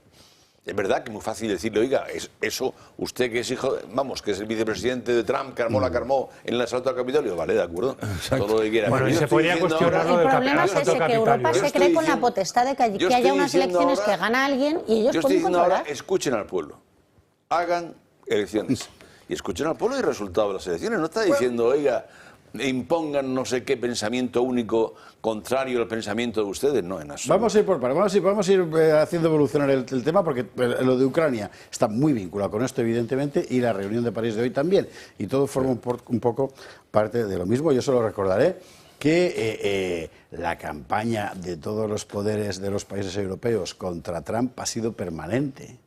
¿Qué espera? ¿Que ahora llegue y diga todo olvidado?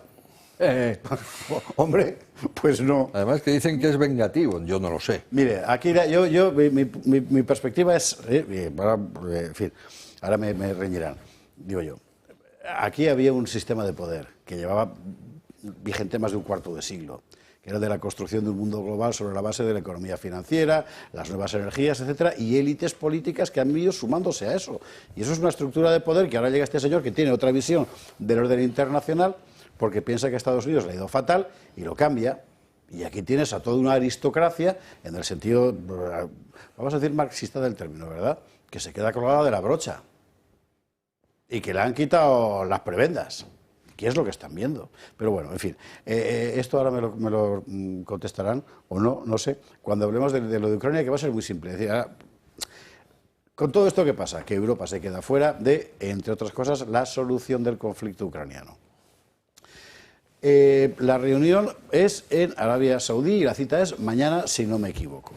No sé, sinceramente, cuál es la razón de que sea Arabia Saudí, pero me parece muy significativo, porque Arabia Saudí es un país aliado tradicional de los Estados Unidos y ahora mismo haciéndole ojitos a los BRICS.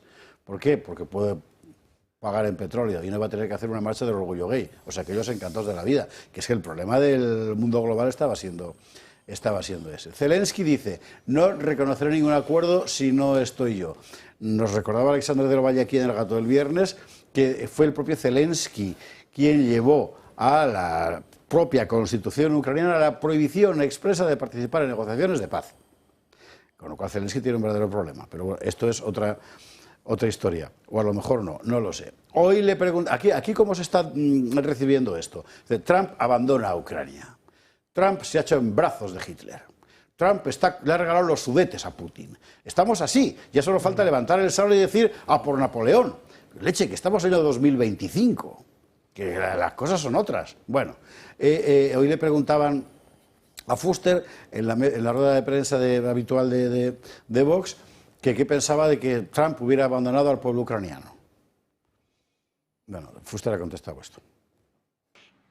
Por lo que, que piensan de que su socio Trump pretenda abandonar a los ucranianos. Gracias. ¿Dónde ha salido eso? ¿Dónde ha salido que el señor Trump pretenda abandonar a los ucranianos? Es que no me he perdido. ¿Ha habido alguna declaración del señor Trump diciendo que va a abandonar a los ucranianos?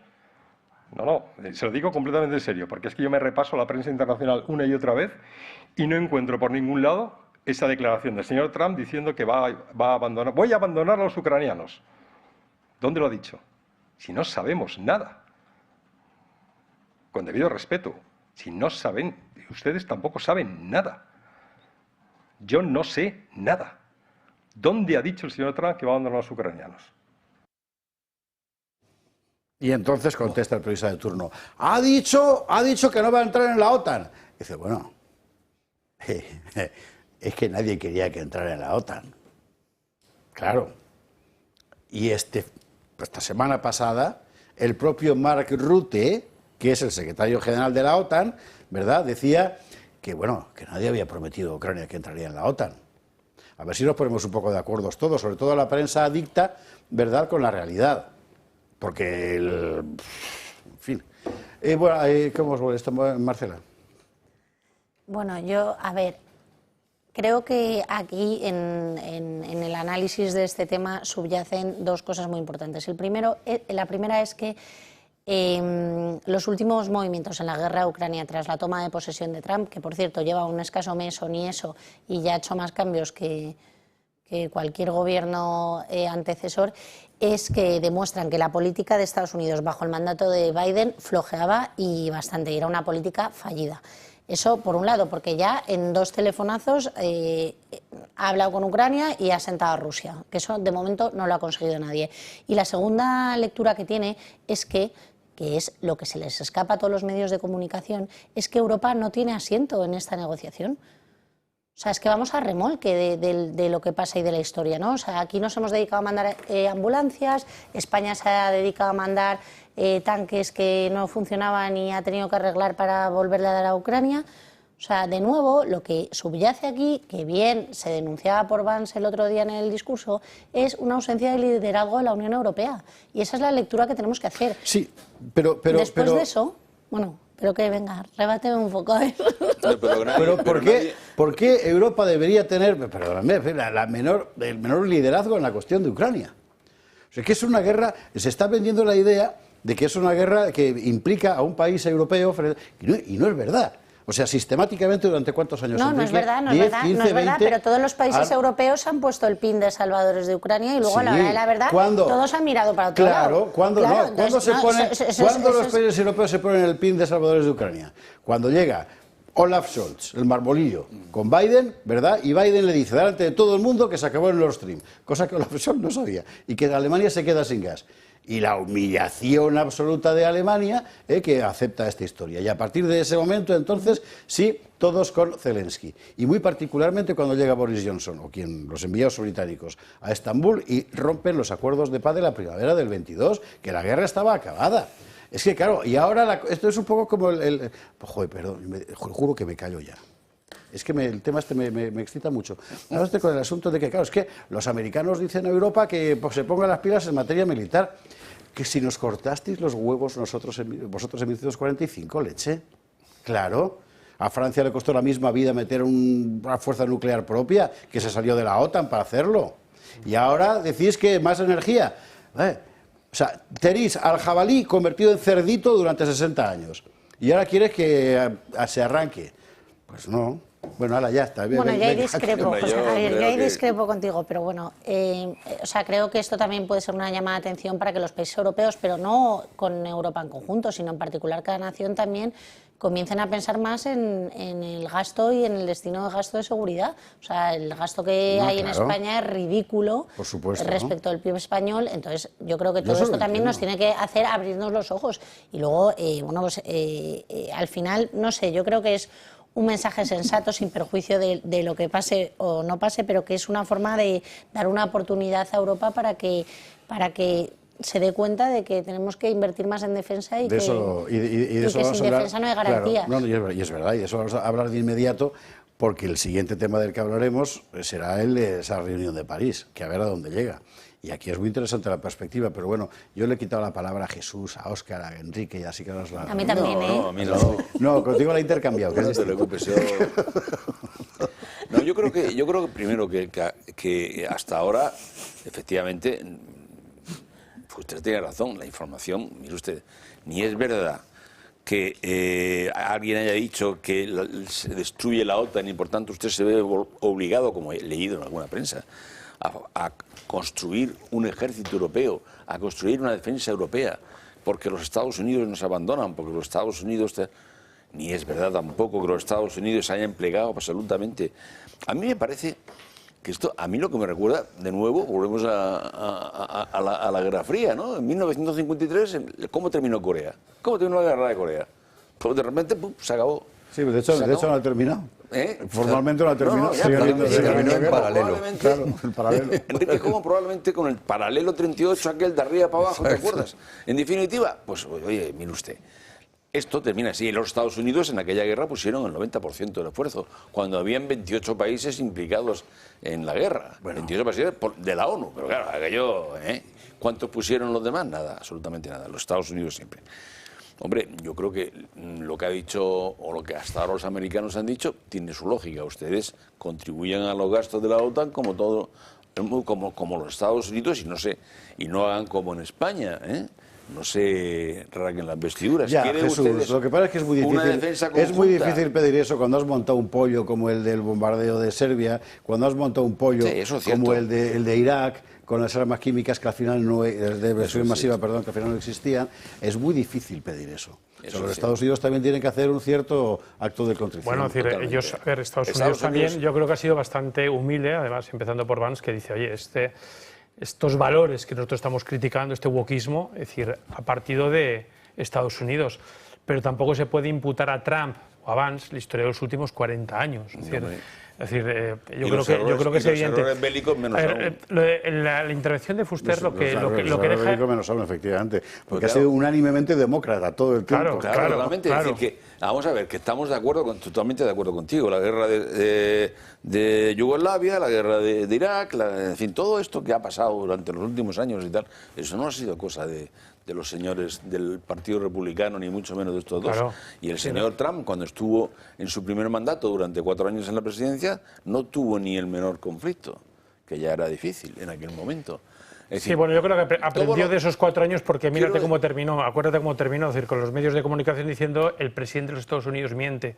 Es decir, esto es otra época y él se dio cuenta de que tenía que haber ido más allá y está yendo más allá, ¿no? Es decir, pero la intervención de Fuster lo deja muy claro, es decir, lo que está interviniendo en toda esta controversia que se está produciendo, muy inyectada por unos medios de comunicación que lo estábamos viendo en los titulares, otra vez promueven un discurso único, monolítico y tal, es que aquí hay mucha manipulación, mucha mentira, mucho discurso del miedo, mucha intoxicación y no hay que dejarse contagiar.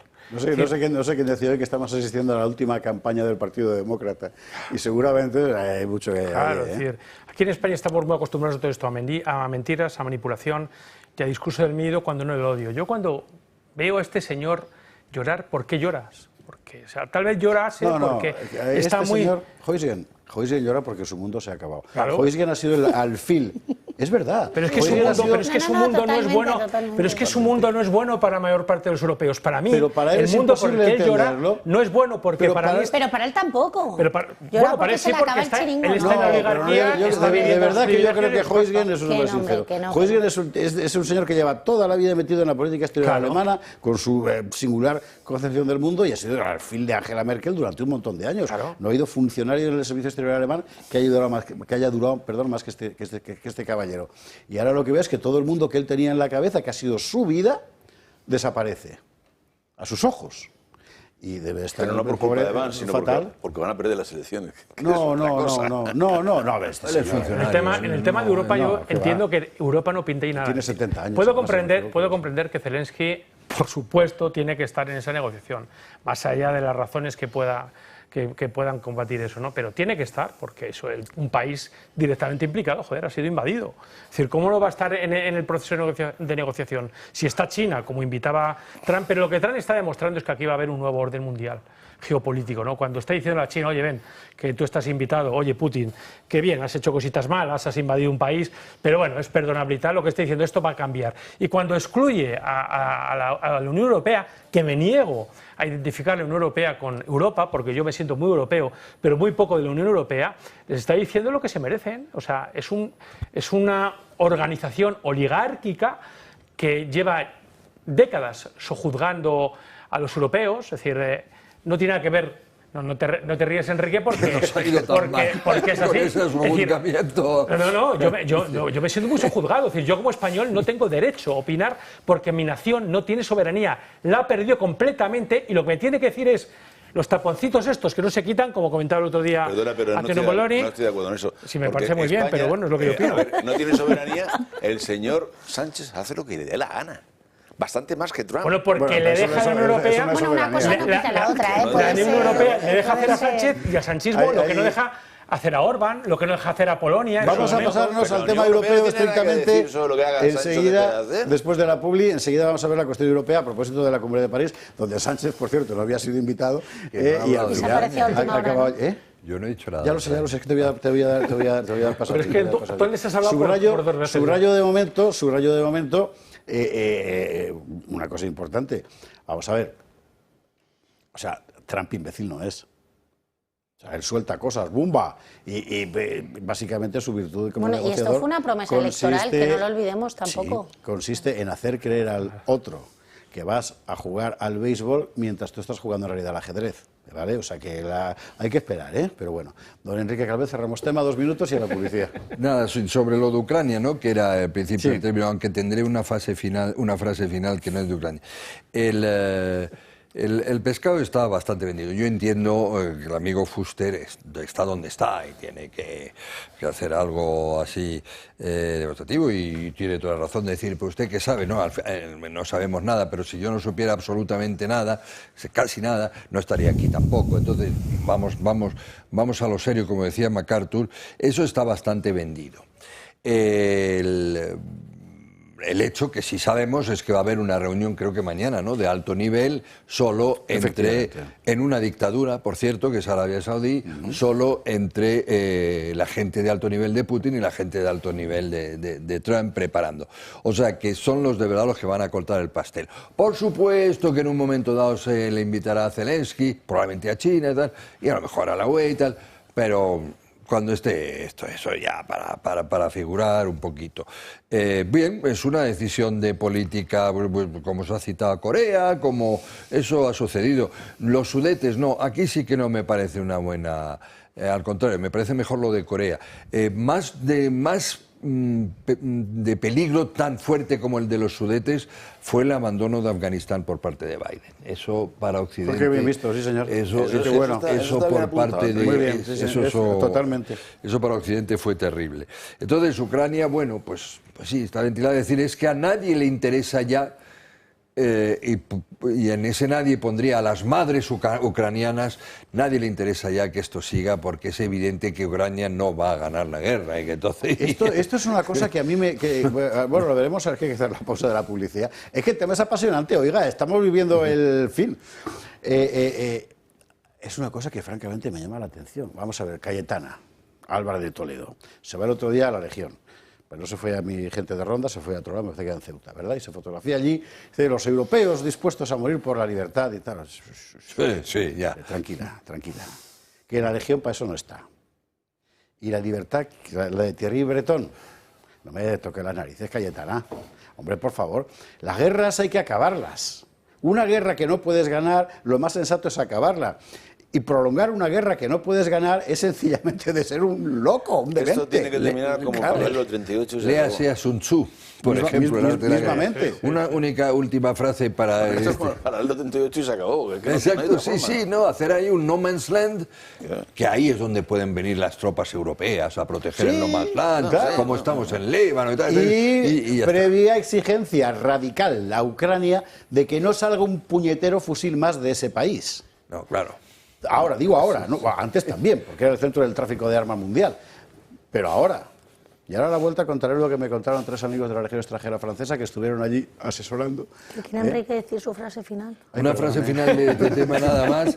Es que me disparas. En algún momento yo creo que dice, no, pero vamos a ver, que hablando de Loboca y todo eso, como yo creo que he sido el primero que aquí, bueno, claro que soy el único de centro izquierda o de eso, que criticó hace mucho tiempo lo woke, y ahí me apuntaba hasta con el ministro de Educación francés que cesaron porque bueno, entre otras cosas, lo woke se ha cargado la socialdemocracia y el centro izquierda. Bueno, entonces me creo legitimado para decir, con tiempo, que el hecho de que hay que laminar a lo woke y que lo woke ha sido destructivo y es malo para las civilizaciones, no hace bueno el autoritarismo, el racismo, el corporativismo de Elon Musk y todo eso, que a ver si el pendulazo, yo temo al pendulazo, honradamente.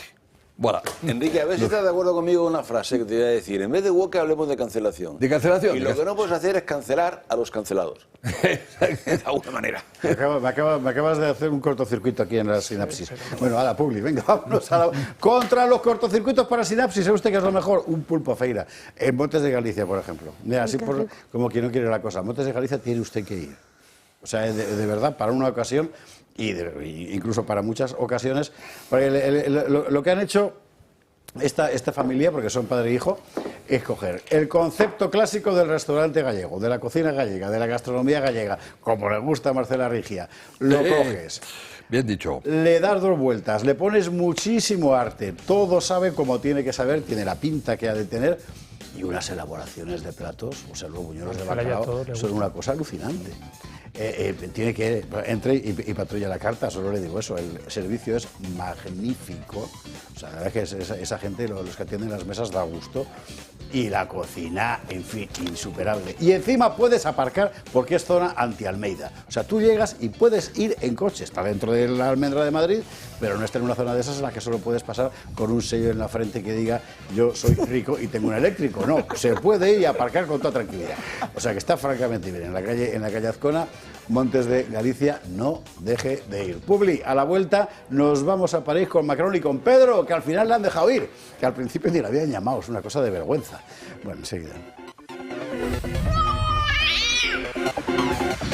23, casi 24, 22, 23 en Canarias, aquí tratando de entender lo que está pasando en el mundo, por lo menos aportando, en fin, elementos para la reflexión y la información también. Información como la de hoy en París, esta cumbre que ha convocado Macron, nadie sabe muy bien en nombre de qué, y quiero recordar que la Unión Europea no es una organización militar, da la impresión de que ha reunido a la pata europea de la OTAN, pero así de aquella manera, en fin, bueno, Lorenza Cristal nos hace un resumen.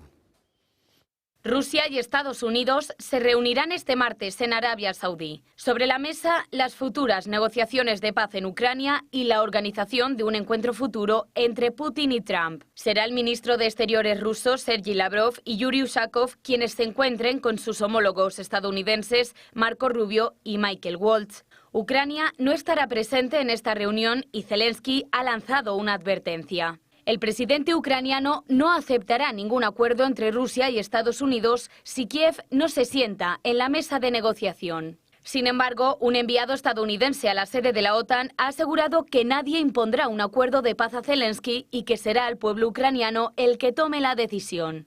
Mientras tanto, este lunes se ha celebrado una reunión de urgencia en París con Emmanuel Macron como anfitrión para tratar de buscar una solución de paz en Ucrania. Junto al presidente francés se han reunido otros 7 líderes europeos, entre ellos Pedro Sánchez. También el jefe de la OTAN, Mark Rutte, y Ursula von der Leyen y Antonio Costa como representantes comunitarios. Sobre la mesa, la propuesta del ejército europeo que planteó Zelensky, subir el gasto en defensa o un posible envío de soldados a Ucrania. Reino Unido está dispuesto a ello. Sin embargo, Alemania lo considera prematuro, mientras que Polonia y España lo descartan. Nadie está planteando en estos momentos el envío de tropas a Ucrania, en primer lugar, porque la paz sigue estando muy lejos. Los líderes europeos ahora se ponen las pilas y se reúnen para decidir el futuro de Ucrania después de que Trump haya iniciado negociaciones con Putin, dejando fuera a la Unión Europea. Este lunes, Sergei Lavrov ha echado más leña al fuego. Se pregunta para qué quiere Europa estar en las negociaciones de paz en Ucrania si quiere seguir con la guerra. Vale, ¿y qué ha pasado entonces en esa reunión? Nada. Nada que sepamos por lo menos. Luego ha salido Pedro muy ufano a hablar así de sus cosas, poniendo esa voz que pone del hombre que susurraba a los borricos. Pero, hombre, has dicho que tiene que haber una paz justa y duradera. Eso, por cierto, esa frase, si yo no estoy equivocado, y me parece que en este caso no, es textualmente del libro que hace circular Ernst Jünger, 1944, entre el Círculo de Conspiradores contra Hitler, que se publicará después como La Paz, donde aparece esa fórmula para ver de qué forma llegábamos a una paz en la Segunda Guerra Mundial, que como usted sabe al final acabó de otra manera. Pero solo es una frase, ¿eh? Vamos a ver, ¿estaba la señora Kallas? Dicen que sí. La señora Kallas es una rusófoba feroz. ¿Estaba dónde? En París. Ah, yo no la he visto en la foto. Yo tampoco, pero me decían que Gustavo la invitaban, que Ursula von der Leyen también. Yo no sé si ha estado. Sí. Entonces habrá estado también. No, pero el detalle importante es que no ha estado Callas. La de por qué no te callas va por ella. No está finalmente, pues es yo en la foto no lo he visto. Ha estado es muy importante, porque ha estado en cambio el portugués, tío muy bueno. Costa y von der Leyen. Está Costa y von der Leyen. Costa es el presidente. El presidente de las Naciones, precisamente, el presidente del Consejo, ese es el del Consejo de Europa.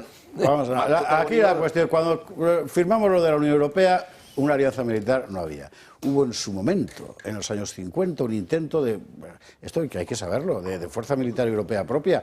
Fue Francia quien lo bombardeó porque no se fiaba de nadie, y menos de los ingleses, que aún no estaban en los órganos comunitarios. Después, una cosa que se llamó Unión Europea Occidental, que se suponía que era una especie de plataforma de entendimiento de la parte europea de la OTAN, y que pues era un chiringuito, que diría Marcela, ¿no? Y luego, es que es la OTAN. Claro, ¿qué pasa? Francia tiene armas nucleares. Gran Bretaña, que no está en la Unión Europea, tiene armas nucleares, mayormente reparándose en Gibraltar, como usted sabe. Son los dos países que tienen una fuerza militar potente. Oía hoy alguno que decía Alemania, que no tiene ejército porque renunció. No, vamos a ver, eso fue Japón. No. Y ya tiene. Alemania sí tiene ejército, y además es un ejército importante. Y no renunció. Desde el punto de vista técnico. Y además lo montó, ¿sabe usted quién? Mire que... Me callo ya, lo juro.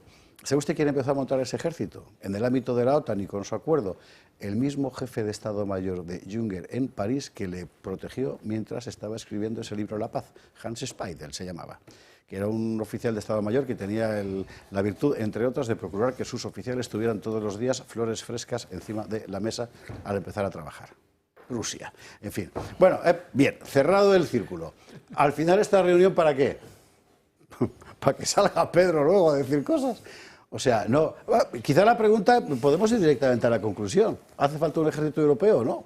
Y es el tema. Y aquí seguramente sí que nos vamos a... Hombre, aquí hay una dicotomía, la OTAN o independizarse de la OTAN.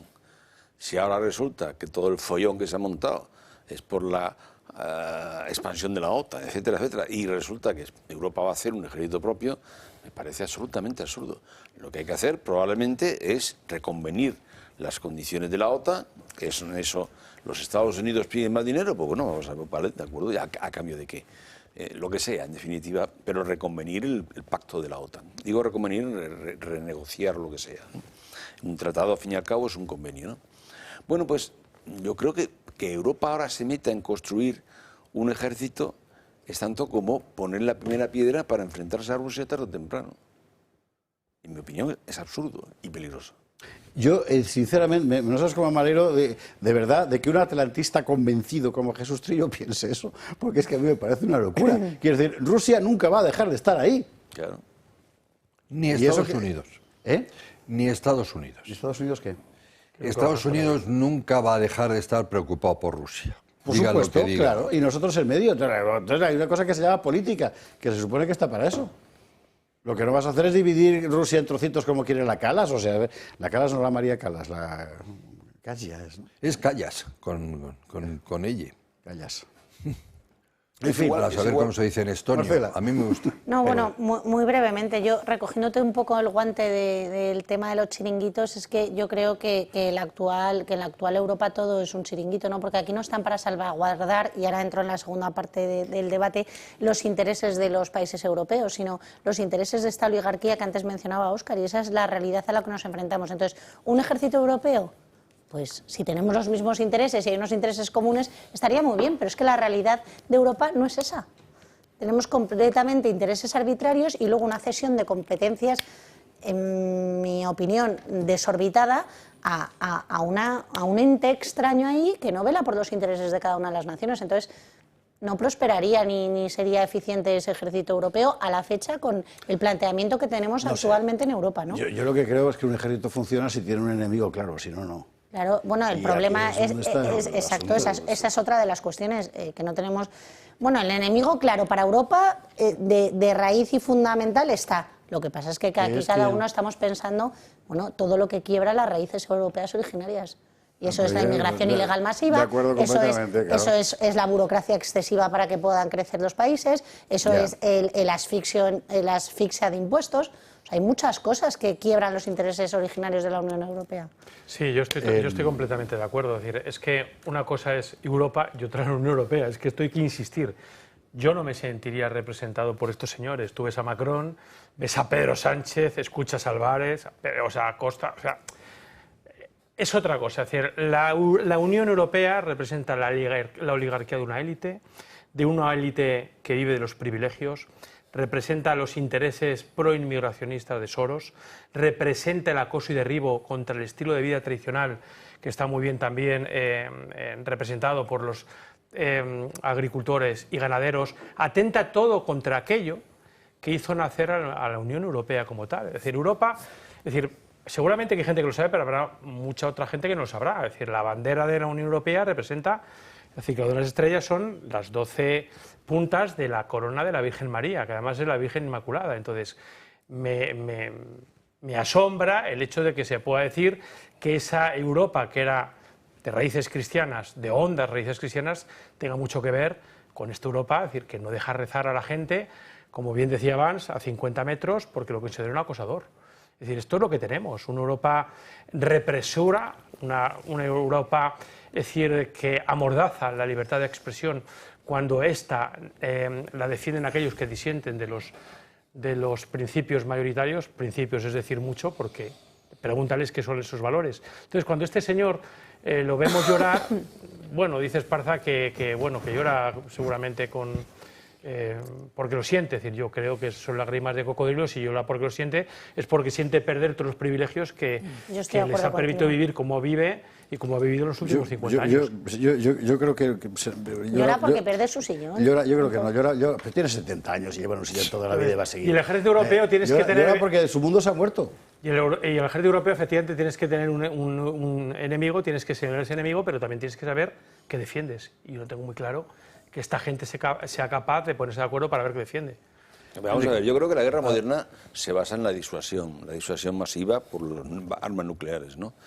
Y meter más protagonistas en ese, digamos, línea de enfrentamiento entre la OTAN y el resto de los enemigos, que son China y Rusia, sencillamente es un peligro que yo creo que militarmente no se sostiene. No tiene ningún sentido. Entre otras cosas porque además hay una asimetría entre los europeos tremenda. Efectivamente, Francia e Inglaterra están en la primera división, pero los demás estamos ¿en dónde estamos? En ningún lado. Por otro lado, ya sabemos que el campo de batalla, ¿cuál es? Por tanto, ¿para qué vamos a provocar esas circunstancias? Es decir, yo creo que... Mira, el Álvarez, por cierto, el Álvarez ha dicho textualmente, nadie está pensando en mandar ninguna tropa, pues claro que no. Y luego, por tanto, luego dice el idiota de él, por entonces, primera causa, porque la paz está lejos. Hombre, estaríamos pensando en mandar tropas si la paz no estuviera lejos, pero en fin. Pero efectivamente, es que es de locos, es que no tiene sentido. Enrique. Vamos a ver, voy a pedir ayuda a nuestro cómitre, porque vamos a ver, han salido 3 temas muy distintos. Uno no estaba en el plan, que era hablar de la UE. O sea, estoy completamente... ¿De la UE?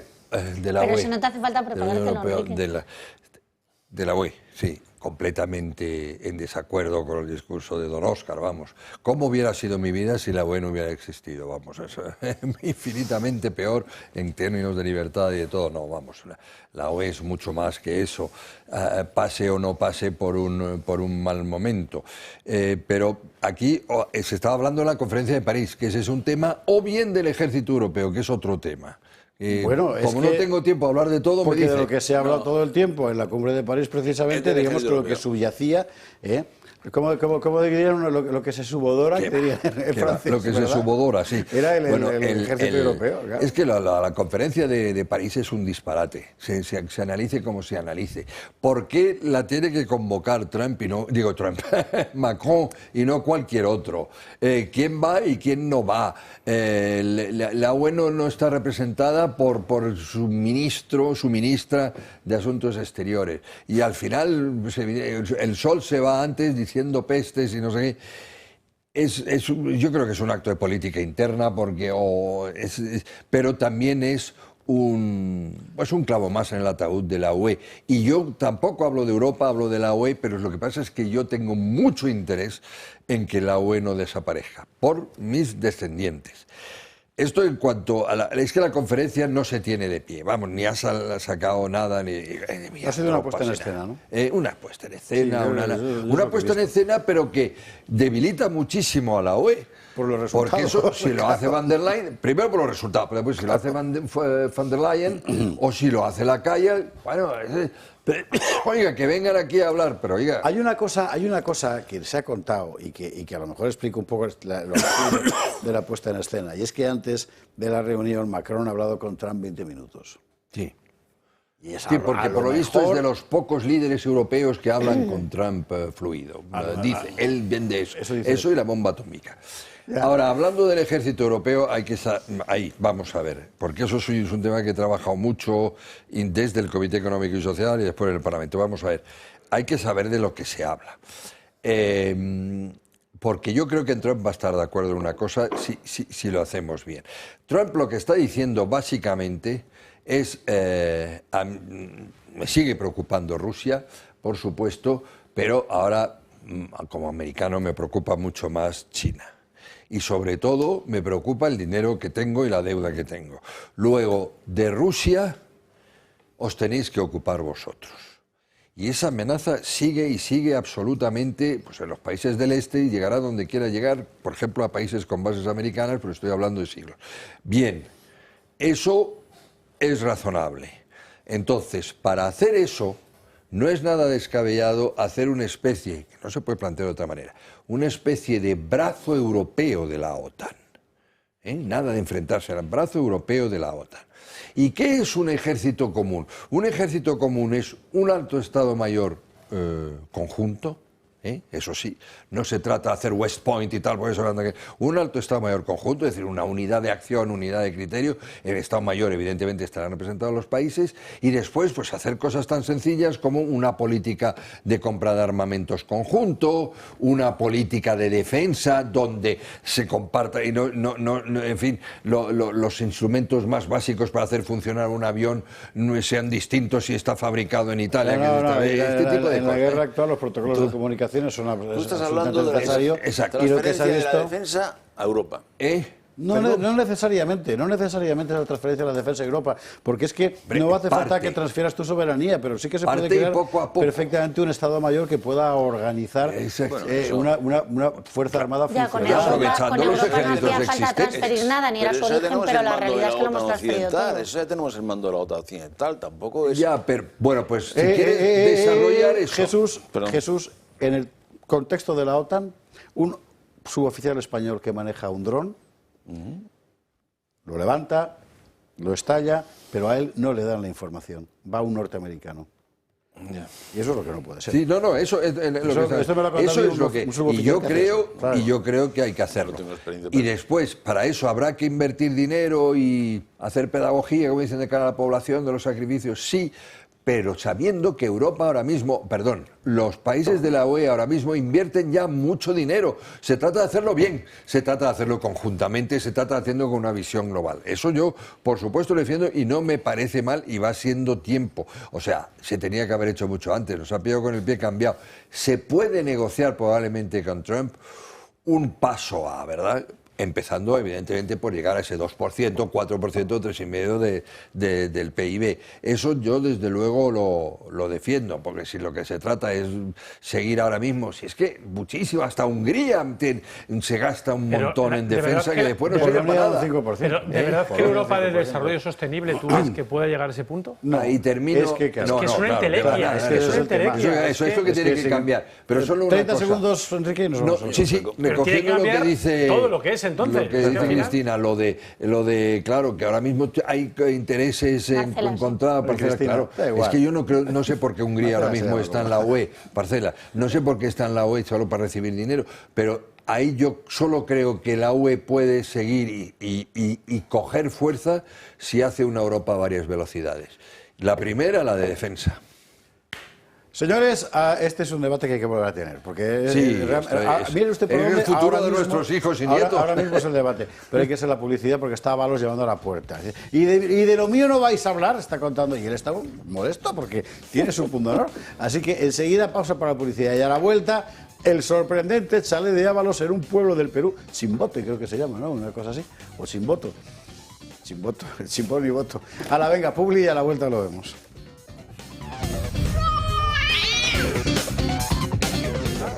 ...23:46, aquí sigue el debate enardecido, que está muy bien, y ahí lo continuaremos. Lo de Ábalos. Lo de Ábalos que ha salido, que lo ha sacado Alejandro entre ambas aguas en el debate, es importante, o sea, en sí mismo la historia para no creérsela. Pero sabe usted que aquí llevamos varios días, y estuvo Pablo Cambronero online contándonoslo, haciéndonos eco del porrón de millones que los españoles nos gastamos, sin saberlo, en cosas completamente extravagantes que huelen, que apestan. Bueno, pues mire usted por dónde una de esas ayudas a la cooperación fue para un chalet para el señor Ábalos. Ya vamos a leer. Una nueva polémica envuelve al exministro socialista José Luis Ábalos. Según una información publicada por El Debate, el antiguo portador de la cartera de transportes tendría un inmueble a su nombre valorado en más de 1 millón de euros.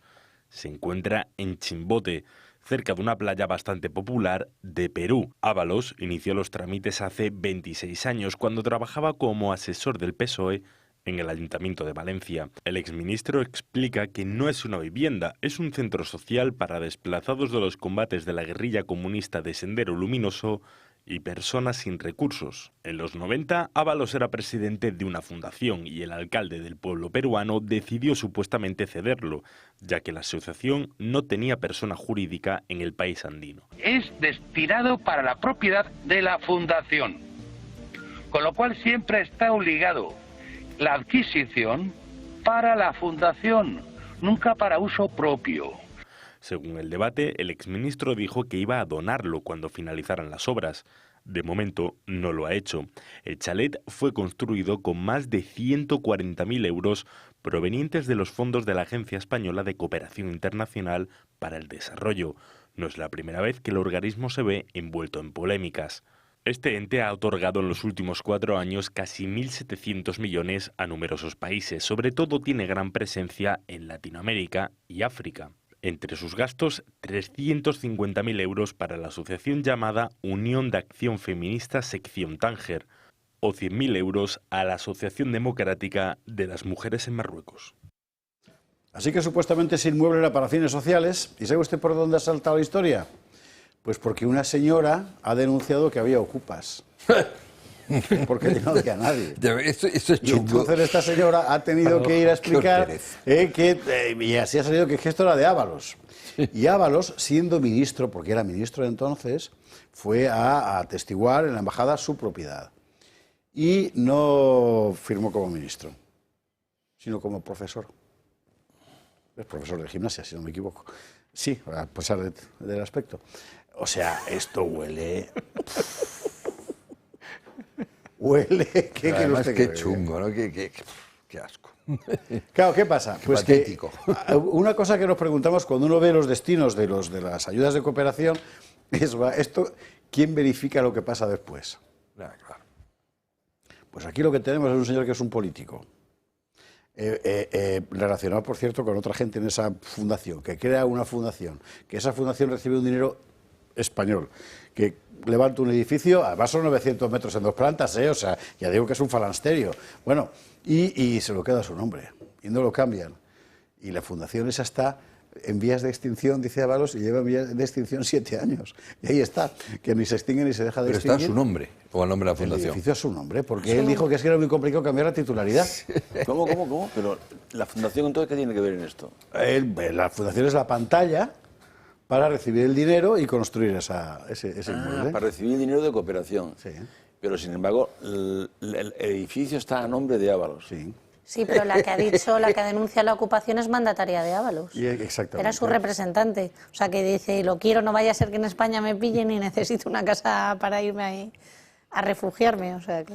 Bueno, eso que dice Marcela es un suponer, ¿no? Bueno, yo lo dejo caer porque se le ha podido pasar eso por la cabeza al señor exministro. Está ocupado. No lo creo, Marcela. No, bueno, parece que los han sacado. A los ocupas, parece que sí. Pero bueno, el asunto es que es este episodio el que desencadena toda la historia, ¿no? Y a partir de ahí, uy, ¿qué hace Ábalos con una casa 1,5 millones de euros que cuesta en Chimbote?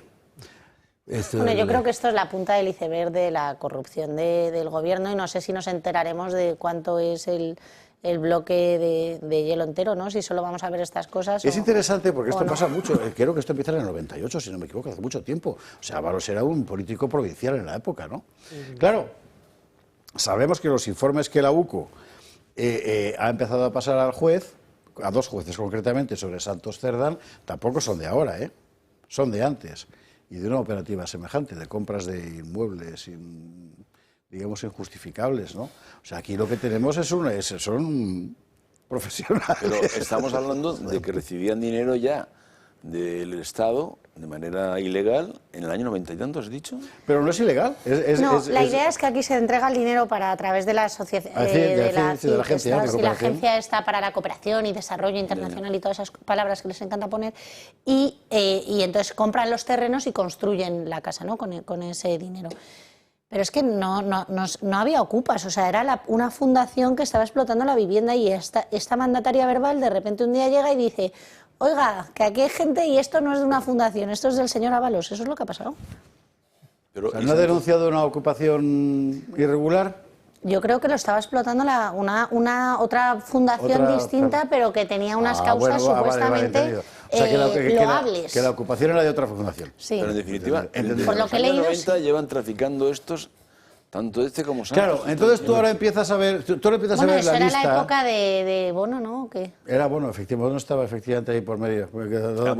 ¿Qué boda sin la tía Juana, que decía el otro?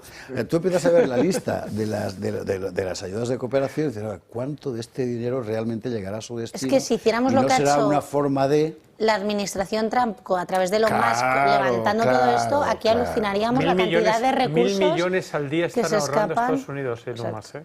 1.000 millones al día, que se dice pronto. Bueno, a ver, esto es una... No, eso hay que hacerlo. No, yo solo iba a decir que los falasterios de Fourier... Hombre, mi amigo, como soy un idealista, yo a Fourier tengo que... ¿Por qué no dice usted las reducciones jesuíticas? Sí, la verdad es que además, teniendo en cuenta el contexto étnico, igual es más apropiado. Fourier, vamos a ver, para los más jóvenes, que esto ya nos lo enseña. Sobre todo explique lo de falasterio. Claro, Fourier da igual. Socialismo utópico, o sea, en los tiempos en los que aún no había aparecido Carlos Marx. Y una serie de figuras, pues Owen, Saint-Simon, Fourier, que sueñan con construir sociedades, socialistas. Y concretamente Fourier pensaba en un falansterio, es decir, un lugar donde vivieran todos juntos, ¿verdad? Cosa que ya había inventado la Iglesia antes y lo llamaban monasterio. Y los indios como Aurobindo y todo eso está muy inventado. Bueno, pero no se conforman con casitas pequeñas, grandes mansiones. Es decir, esta gente, desde luego... Y en zonas de lujo. Sí, esta gente se ha entrado en política claramente para hacer un suculento negocio. Creo que las zonas de la playa y tal, pues son golosas en Perú. Sí. Bueno, es muy importante contarlo porque no hay día sin una mención clásica de doña Yolanda Díaz, que hoy también ha tenido la suya. Es verdad que se ha deslizado un poco. ¿Recuerda usted que gracias a Yolanda hemos aprendido que Espartaco fue el primer sindicalista? Hemos aprendido también que la idea del gobierno mancomunado procede del derecho administrativo romano. Y hoy, ¿por qué poquito? Me cachis en la mar, por 3. Hoy nos ha sorprendido con una cita bíblica, pero claro, mal puesta, joder, que ha sido vámonos con el total de Yolanda, por favor, y sus plagas. Y todas las teorías económicas y académicas acerca de las 7 plagas de Egipto que iban a caer en la sociedad española por subir el salario mínimo se demostraron fallidas intelectualmente y políticamente. Bien. Oye, espera. Lo del salario mínimo se están diciendo tal cantidad de ahora vamos antes, sí, porque sobre las plagas también. Te ruego que un día le dediques un tiempo, pues porque es que es imposible. Plagas, las de Yolanda, pero las de Egipto son 10 plagas.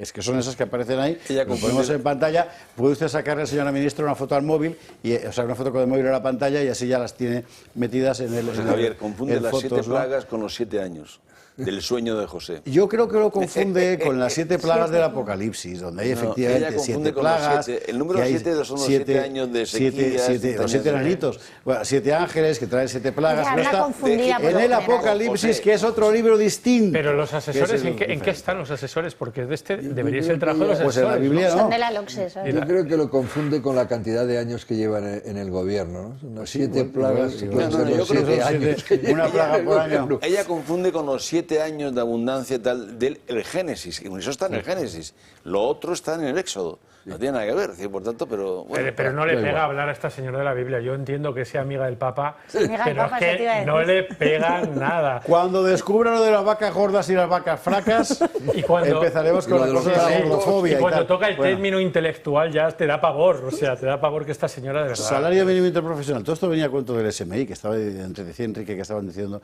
pues si tienes un minuto... Es verdad que hay unos errores de concepto absolutamente brutales. El primer error de concepto es que el salario mínimo interprofesional no es una renta básica. Es un salario que pagan los empresarios y que por lo tanto tiene que ser un precio de equilibrio en el mercado entre la oferta del empresario y la demanda del trabajador. Eso para empezar. Y por lo tanto es una renta de un trabajo. Por lo tanto, como tal renta del trabajo, como todas las rentas en España, las pensiones, etcétera, están sometidas a eso fiscal. O sea, no es que le vayan a tomar, es que se ha subido tanto que ahora entra por encima del mínimo exento. Yo ahí, curiosamente, defiendo a Montero. Digo, oye, todos los españoles a partir de... Ahora, usted me pide que yo cambie la tabla y suba esto. Eso es otra discusión, pero es que el error es considerar eso como una renta básica, una ayuda femenina. No, es un salario y por lo tanto una renta que está sometida. Eso para empezar. Y segundo, como es un equilibrio de mercado de trabajo, que no es razonable pensar que se puede dar en todos los sectores por igual, ni en todas las... Claro. Deje usted la negociación colectiva, hombre. Los alemanes durante años se han opuesto al salario mínimo y ahora solo lo aceptan por sectores y tienen sindicatos potentes que van y negocian.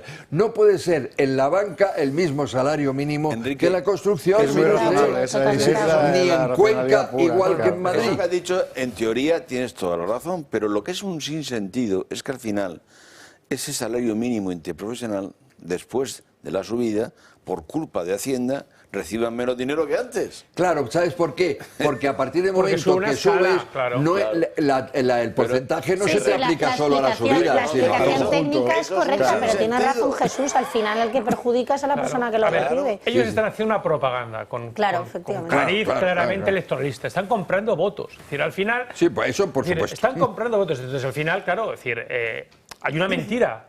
Oye, mira, les voy a subir a ustedes X. Y el que lo ve no ve la renta del año que viene. Es X menos Y, menos Y. La repercusión, claro. Es demagogia. Y la opción y la posición que están adoptando el resto de partidos también es demagógica.